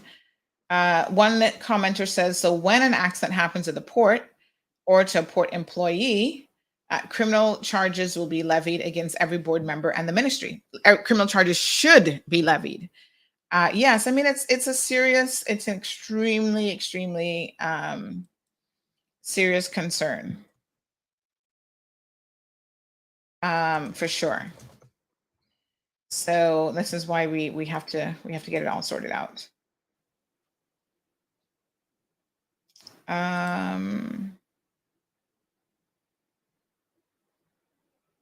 So someone says that Thomas is not at Cayman Prep. He left about a year ago and is attending school in the UK. I can get the dates, and I don't know why Cayman Prep is taking credit. Okay.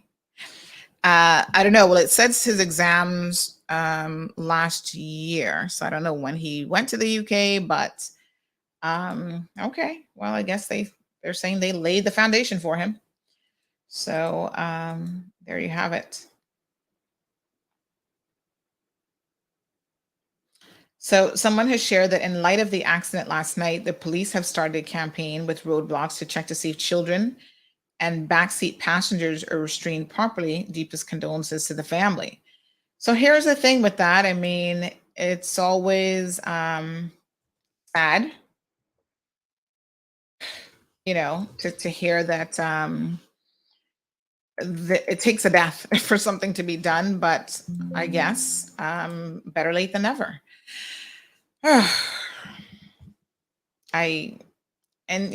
Let's be honest here. How effective is this really going to be?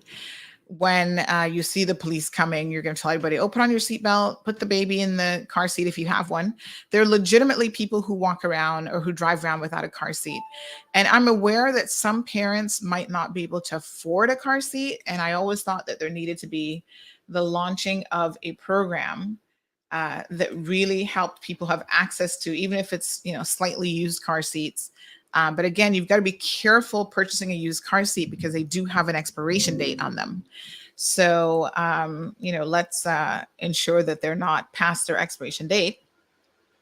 But there has to be a way to help parents who might not even financially be in a position to purchase a car seat. But it's one of those things. If you drive a vehicle and you have a child, there are certain things, folks, that you should know that comes with as an expense to actually, owning a car and having a car seat.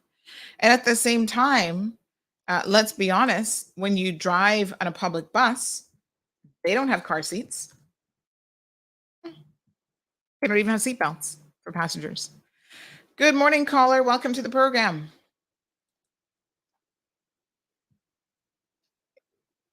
Hi, caller.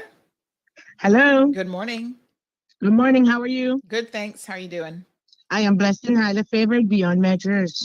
That's so wonderful to hear. What's on your mind today?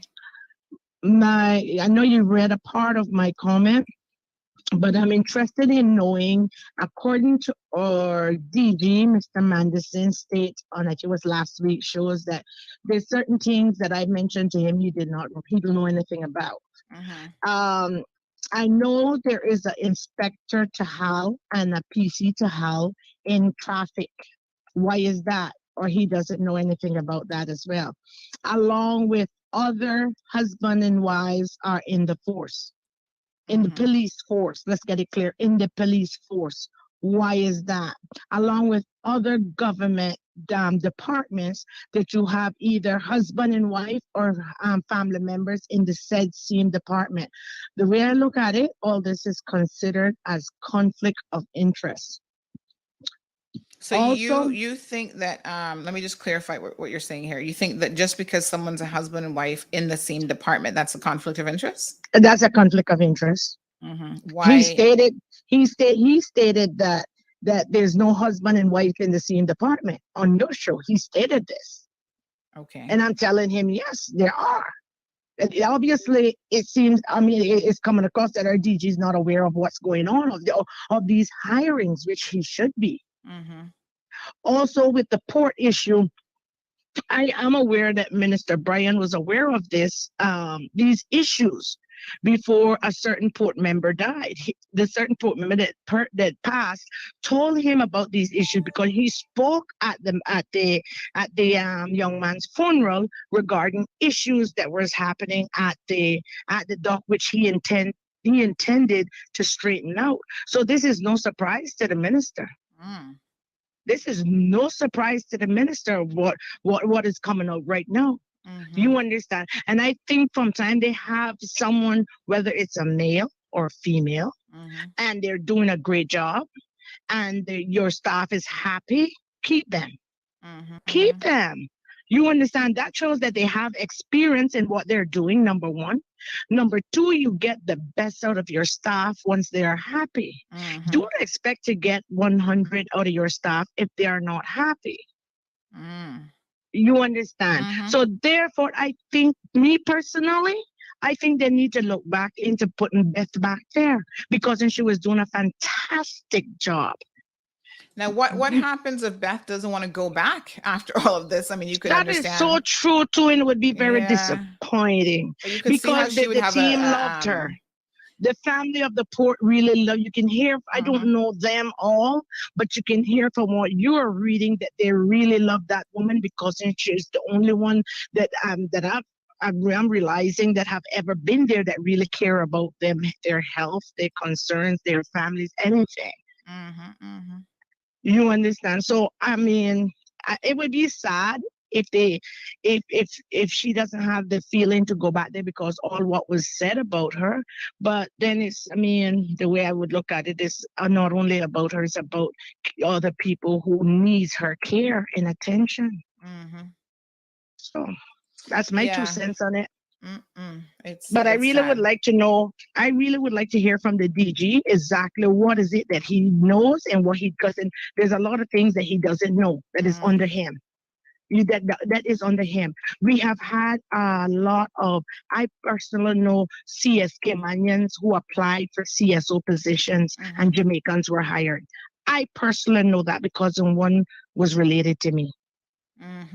You understand? So I know that it's happening and it's still continuing and it needs to stop. As I told him, Caymanians need to be first and at heart. Yep. Anyway, my darling, you have a blessed day. Thank you so much. Appreciate the call. You're most welcome. All right, folks. So some comments there. Again, do feel free to call in. It's occurred to me that a lot of you have gotten very, very used to calling in, to messaging. You send WhatsApp messages, you send messages in the program, as opposed to actually picking up the phone and calling in. But remember now, of course, if you don't call into the program, the listeners on the radio have a very different experience than you who, are actually watching the show and able to read the comments. So someone comments that the RCIPS does not fall under the deputy governor. So to address that caller's point, that he's not responsible for the RCIPS, which is correct. So that is the governor. And I know Mr. Amelia is very, very concerned about how many Caymanians are, in these positions. Now, the RCIPS has indicated, folks, that they have just hired a new recruitment. And I don't know, they don't oftentimes report where their staff are coming from, but sometimes they do say if a large portion of them are Caymanians or not. So we can certainly ask, but I know some of you still are not going to be satisfied with the answer because then you're going to come back to me and say, well, how many are born Caymanians? And I keep telling you all that does not matter. You have to understand where we are in terms of the law, folks. And it doesn't matter anymore if you're born Caymanian or not. If you have Cayman status, however you acquired it, it is what it is. And so, because a lot of y'all marrying people, that gives them rights to be called a Caymanian. And so when they get a job, they can't be put in a different box, right? They're married to a Caymanian, they have Cayman status, they have Cayman residency and so on. And so for all intents and purposes, the law sees them as a Caymanian. So the numbers will never be probably what you want to know, whether they're Caymanian or not. But we will certainly inquire about some statistics on the hiring of the last recruit. Speaking of which, the regiment had an activity, a training exercise on Saturday. I don't know how many of you saw the photos that we would have put up on social media, but wow, the regiment has been doing a lot of positive things, folks. I must say that I'm very, very impressed with the regiment. Now, when they first came about, there was so much negativity surrounding the regiment. And I think a lot of it was simply that people didn't understand what the regiment was all about and why they why the regiment was even being created or implemented here in the Cayman Islands. And you know what? For a community this size, when you don't have understanding of what is happening, you're going to have a lack of buy-in in the community. So you're going to just have people be like, what is this all about? Why are they trying to create an army? Is what people were saying, what people were thinking, right?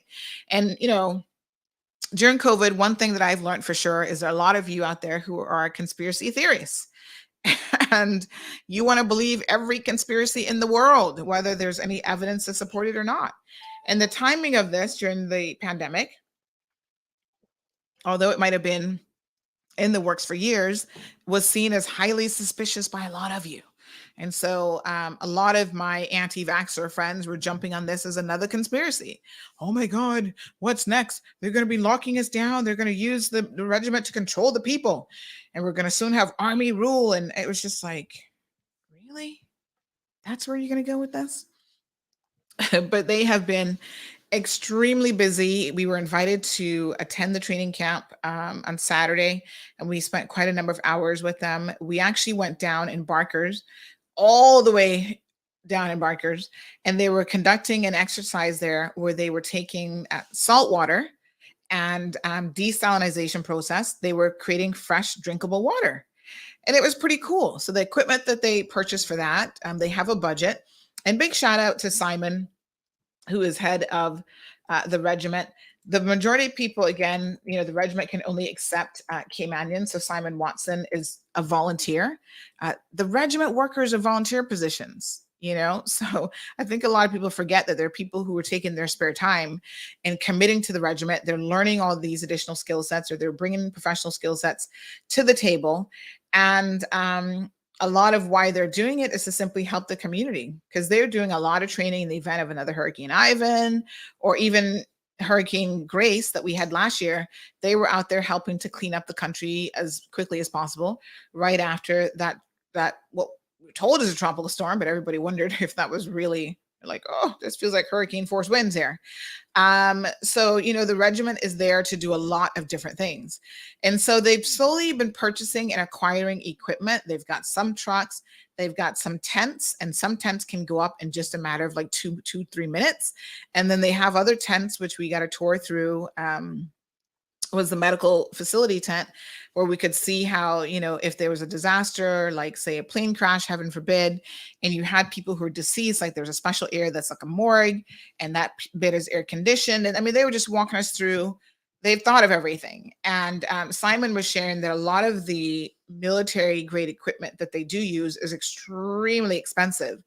And so what they do is there's an auction website where they can purchase equipment that is like slightly used, it's not new, and you get it at a fraction of the cost. So Simon was sharing some of the cost savings, and I can't remember all of them, but say, for example, you know, a particular solar system that they had, because they have to be able to, when they go into an emergency situation, not tax the community that they're trying to help. So they come equipped with their own food supplies. They've got a portable food kitchen where they can cook and prepare meals for people. So they have as much independent resources as they can possibly get their hands on.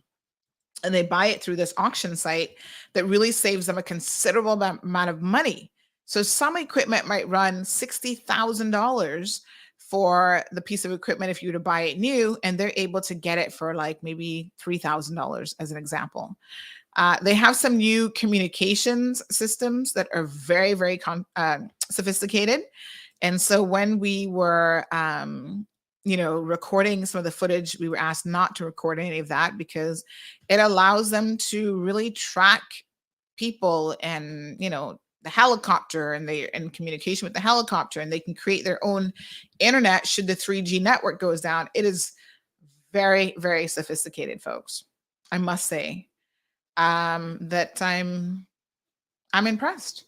So Lord Lancaster was there. As you guys know, he's been visiting the Cayman Islands on an official trip, and he was out participating with the regiment. So I got an opportunity to sit next to him when we were being transported back from the exercise, where we got to see the water being converted.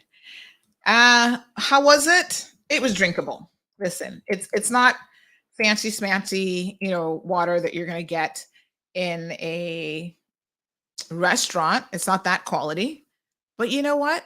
After a Hurricane Ivan, which we all went through, and you were dying for just a good, decent glass of drinkable water. So in times of survival, the water's perfectly fine. It would have helped. And I remember for us, I don't know how many of you lived through Hurricane Ivan, but we discovered that our apartment complex had a cistern underneath it, half of the building, that we didn't even know existed. Because I kept seeing these little like holes, access points in the porch. And I thought, oh, I wonder what that's for. But you never need it. You don't really ask too many questions. Well, during Ivan, we're like, we need to figure out what this is. And sure enough, we pried it open. And it's a small complex, 4 units, but under half of the apartment complex was a cistern, like an underground, like full of water. And it was full of water. And so, we contacted the water authority at the time. They said, well, you probably can't drink it, but if you treat it with bleach pellets and whatever, you can probably safely take a bath in it. And even that was like, oh, that would be great. So folks, during emergencies, having access to things like the regiment is so incredibly important. And so I'm thankful for all the wonderful things that they're doing. And we will share that video stream a little bit later on. Flashpoint, good morning. Flashpoint says the truth about the issues that are being raised at the port by the port staff is that similar issues exist mostly everywhere. And Cayman is built on the abuse of workers. Wow. Is that not a sad indictment on who we are? That's horrible, actually. If Cayman is built on the abuse of workers, I mean, my God. I mean, I still want to believe that that's not the majority of employers. Even in government, I think there's a lot of people who are very happy in their jobs, and there are a lot of employers that do the right thing by their employees. But these types of stories and these types of organizations that have these issues definitely, make us pause. I know the minister said on Friday when he called in that, you don't want staff controlling who you hire. And I think that that's a fair point, except because he's like, what if they like someone who's a horrible manager? Well, I think that you'll find that when you have chronic staff issues that impact the safety and well-being of your employees, that one of the critical things that whoever ends up being appointed as permanent port director, that the board had better look very, very closely at is what is their people management skills? What kind of leader are they? And this is where Ms. Beth, I think, has set the bar quite high, because she has demonstrated what can be done even in the short space of just a few months to bring up the morale of your staff. And so it's going to be quite unfortunate if you have a step backwards where you put someone in there who's dictatorial, who doesn't have the quote unquote people skills to really work well with their staff. Like for me in this moment, knowing how damaged the port staff are in terms of their work morale, one of the critical components that the board should be looking at is hiring a manager with strong people management skills.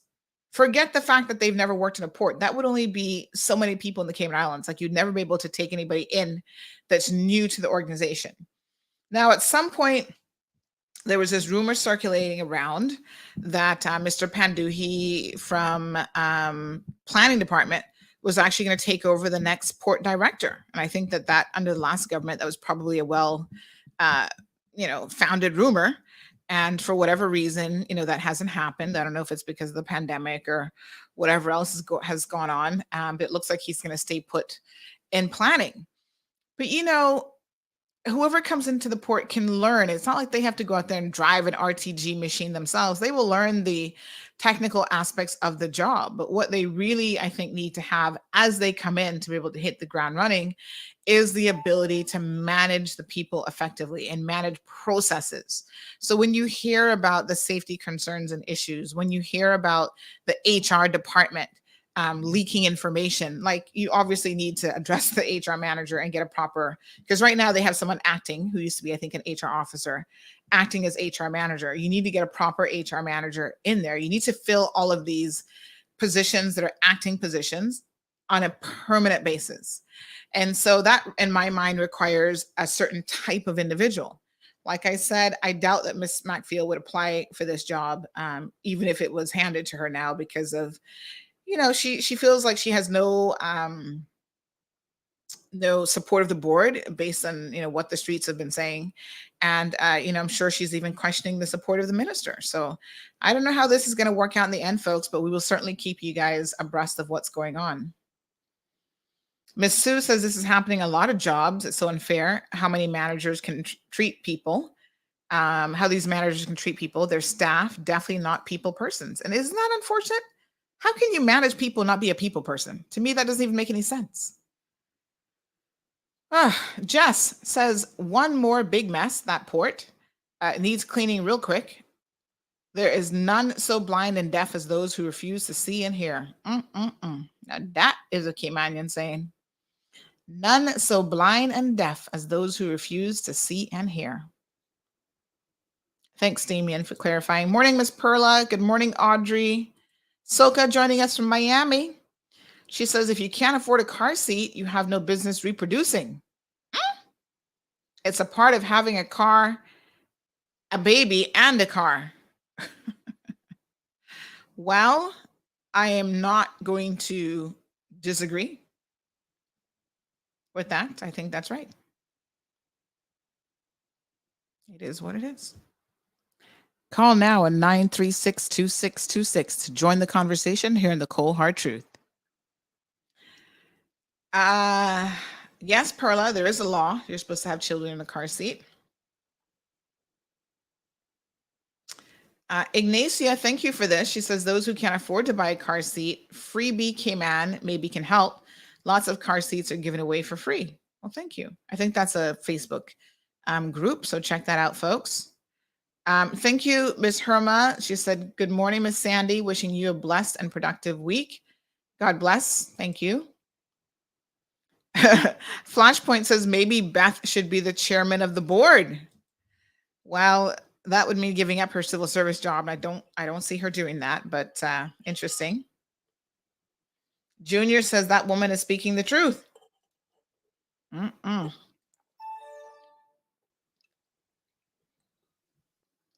So Miss Nathina says, I understand where she's coming from. I think she's referring to Miss Amelia.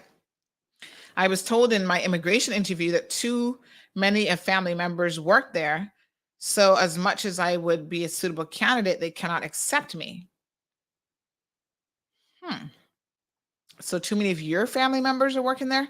It's interesting because Cayman is so small that it's not unheard of that you might have people working in the same departments. And I think really where it becomes problematic and where there's a perceived conflict of interest, whether it exists or not, is when you have people working who one is like the supervisor and then, the family member falls under them, their direct report.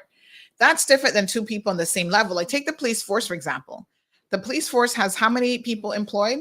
So you might very well have, people work in the police force who are related. I think as much as possible, HR should ensure that they're working in different sections and they don't necessarily have to work directly with each other. But if they're on the same level, in most instances, that would not be perceived as any sort of conflict, right? But we have seen and we've reported right here in this program, take, for example, Kay's Foundation, where they had husband and wife teams working as supervisor and the person being supervised. Wow. Unbelievable. Speaking of the Kay's Foundation, this remains one of those areas that is of grave concern to me personally, and I think to a lot of members in this community, that I don't think they've done anything about that board as yet. And I'm not sure why this government has taken forever to replace that particular board. But that board has failed our children. Over the weekend, we had 2 more young ladies go missing, a 13-year-old and a 15-year-old. Apparently, somebody has a policy. I don't know if it's the RCIPS or Kay's Foundation themselves. So this is from the Francis Bodden Children's Home. They have some kind of 48-hour policy. And I'm thinking that is the dumbest thing I have ever heard. Why? So they went missing on Saturday night. They've not yet officially reported them missing. They've not returned. And they're going to wait 48 hours before they tell you that they're missing.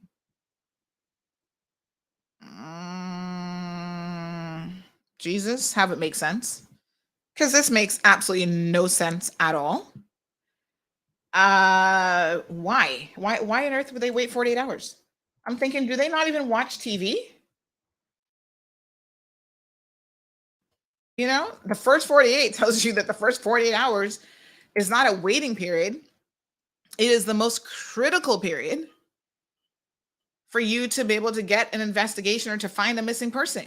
Because the longer you wait, the longer something drastic or detrimental happening to that person increases. Now, listen, I know that most of you think that these young girls are all out there. They're just trying to do badness and nobody cares, you know, where they're doing or what they're doing, right? Where they're going or what they're doing. And they're just up to no good and they're going to look for a boyfriend or whatever. But mark my word, the day something happens to one of them, government, Francis Bodden Home, you're going to have a lawsuit on your hands. So, folks, let's try to, again, going back to this concept of prevention is better than a cure.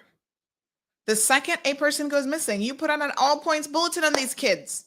You've got a 13 and 15-year-old, no photos or up, no nothing. The police certainly haven't announced it. Francis Bodden, I don't know if they're waiting to even tell the police, but we know the girls have gone missing. And then what? You notice that as soon as they report that the child is missing, that very, very quickly, we are able to assist, we being the general public, we're able to assist in their recovery.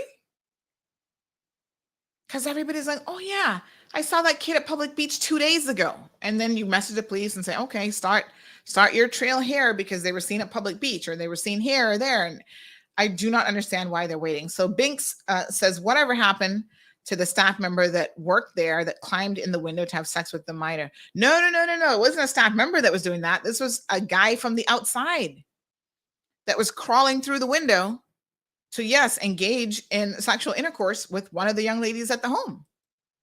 And he was getting away with it because I honestly don't know what kind of security they have at Francis Bodden, but it's not very good. No cameras on the exterior of the property. No security on the windows. I mean, it's just the slackness at that facility. Again, where's the board? What has the board been doing? Only God knows. But the slackness of that facility with both the employees and what the residents are allowed to get away with is absolutely shocking.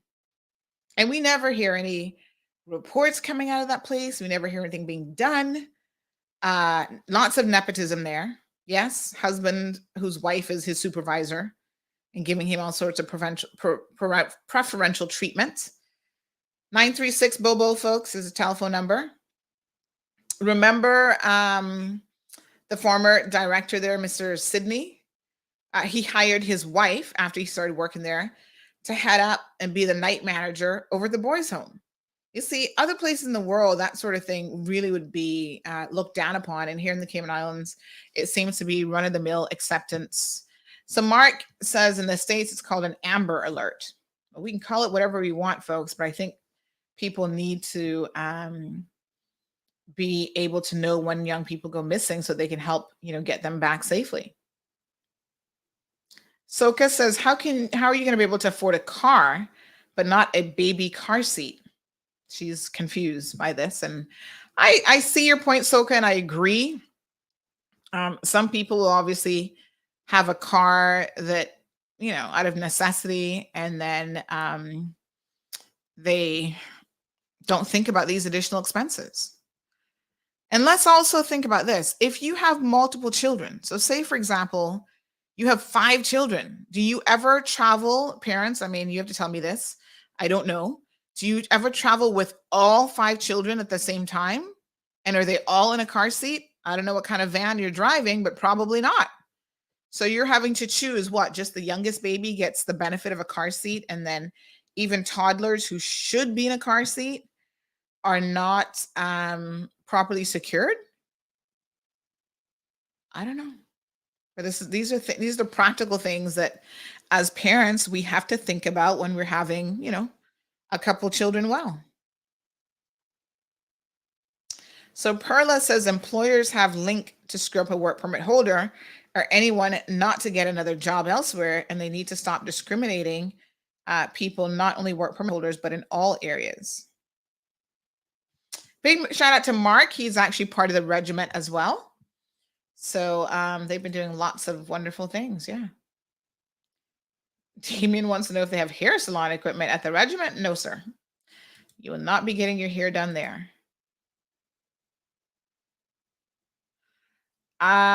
Jess says, I hope they weren't trying to make it fresh with a water hose. No, so Jess, the actual equipment, I mean, they're literally pumping it. So there is a water hose that goes into the ocean, and then they're pumping it. It goes through all these pumps and this whole process to take the salt water out. And, Simon was explaining that the interesting thing about the process is because in Cayman, we do have access, because we're close to the ocean, we do have access to salt water, to ocean water. It's a lot easier to convert that than even some river water, like if you live in different areas, because a lot of rivers and so forth have other contaminants in them that they have to worry about, bacteria. And, so the process of turning that into drinkable water is a lot more difficult than turning salt water into drinkable water. So there you go. Time check, 9:23 a.m. So someone says that this is a really dumb policy for minors. Minors go missing. You search for them immediately, like the Amber Alert system. That 48-hour policy should apply only to adults. And let's be honest, even with adults, like if somebody goes missing and it's not their norm, and in this day and age where everybody has access to a cell phone, you can call your husband, you can call your loved ones. If they're missing, in my mind, for 12 hours, and this is outside of their norm and you cannot account for them, you should be extremely concerned. So someone who has worked with Mark Blake, the young man who's deceased from the car accident last night, said that he'd been here so long that he had a Cayman accent, was a really kind and pleasant guy. And like all of my other fellows, I could trust him with anything. So I heard he was a very hardworking guy as well.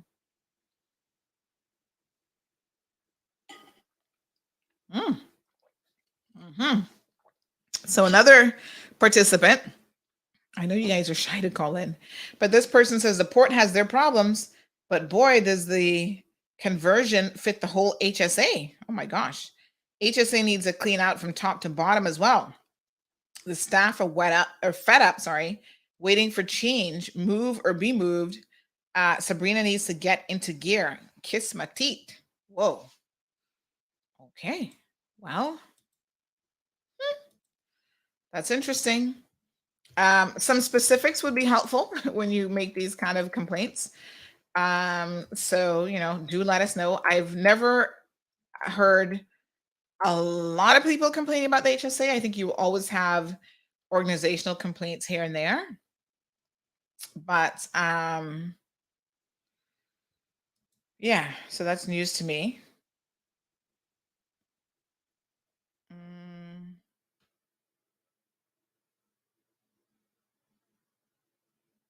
Okay.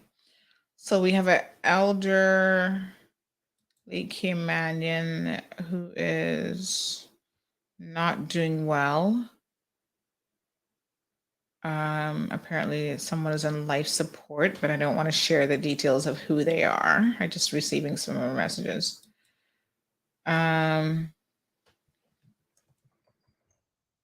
Okay, so the RCIPS has responded about this question, and they said it was actually in their press release how many Caymanians were hired. So hold on. Let me see if I can give you this in real time. Hopefully Miss Amelia is still listening. So they say 22 recruits, yes. 7 women, 16 men.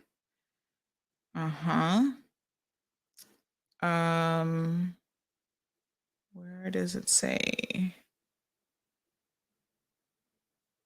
It only says that the governor made a statement to see so many young Caymanians. And in particular notes 7 women, but does it say how many?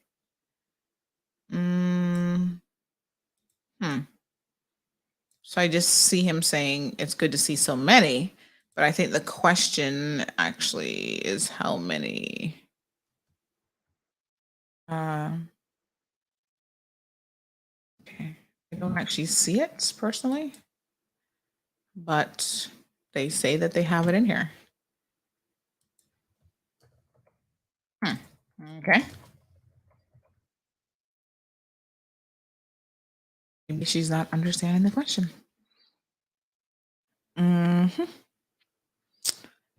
So at a glance, I do not see how many.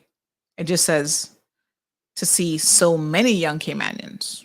So either this person has not written this press release with that information, or I am somehow missing it. But I'm going to read it again. Okay, Mr. Amelia, we're going to try to get you an answer for that question. So, nope, I don't see it. All right, we'll reach back out to them. Mark, thank you. Mark says, why is it that we have dilapidated cranes that, according to OSHA's standards, should have been gone 30 years ago? And the cranes are used to offload the containers. Without those cranes being operated by staff, they're putting their lives at risk. Cayman wouldn't be getting the imported products off those ships. Parts of the outdated cranes are so scarce that the mechanics have to repair parts that were taken off previously because they were not safe. Let's not have a death because of management neglect. Wow. So Brittany, good morning. Thank you for joining in. So Brittany says the issue with the port is the problem with maintenance of the machines. The cranes are rusting and falling apart, yet people working the cranes are still expected to perform when their safety is at risk. And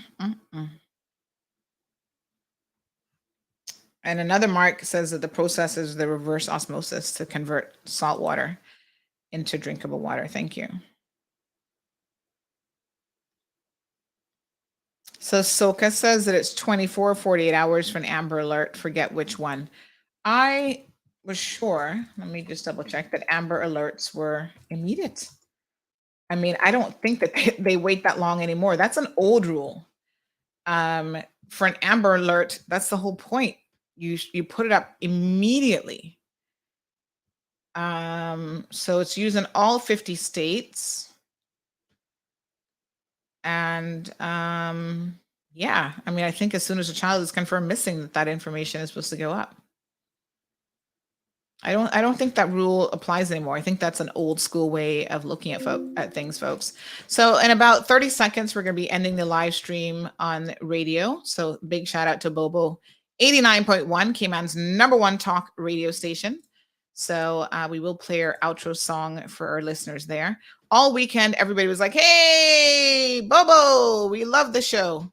So thank you guys so much for the support.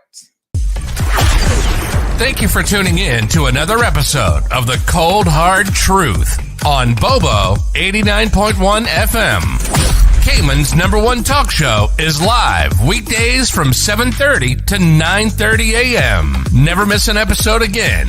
Find us on Facebook and YouTube for the latest show episodes, including special community interviews and much more. Follow Cayman Morrow Road on Facebook and YouTube for all your community happenings.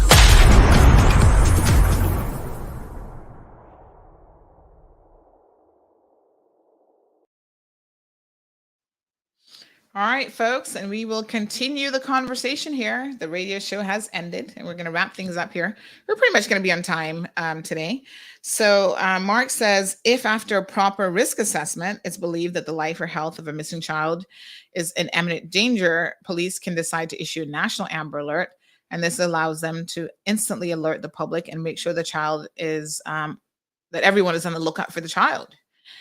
Yeah, I do not believe that this concept of issuing Amber Alerts work in that way anymore. I'm just having a look here where it says guidelines for issuing Amber Alerts. And there's a whole section on best practices. So reasonable belief that an abduction has occurred. So of course, this is not necessarily what they think is runaways. This is to deal with abductions. So the abduction is of a child age 17 or younger. And yeah, require child to be at risk for serious harm and danger. It gets all the criteria here.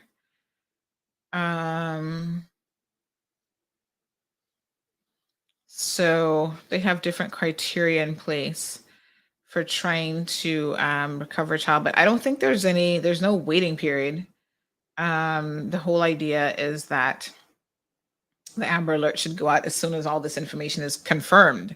So as soon as there's a belief that the child has been abducted or the child is in immediate danger, you would never wait to issue an Amber Alert. That doesn't make any sense. I think with all children,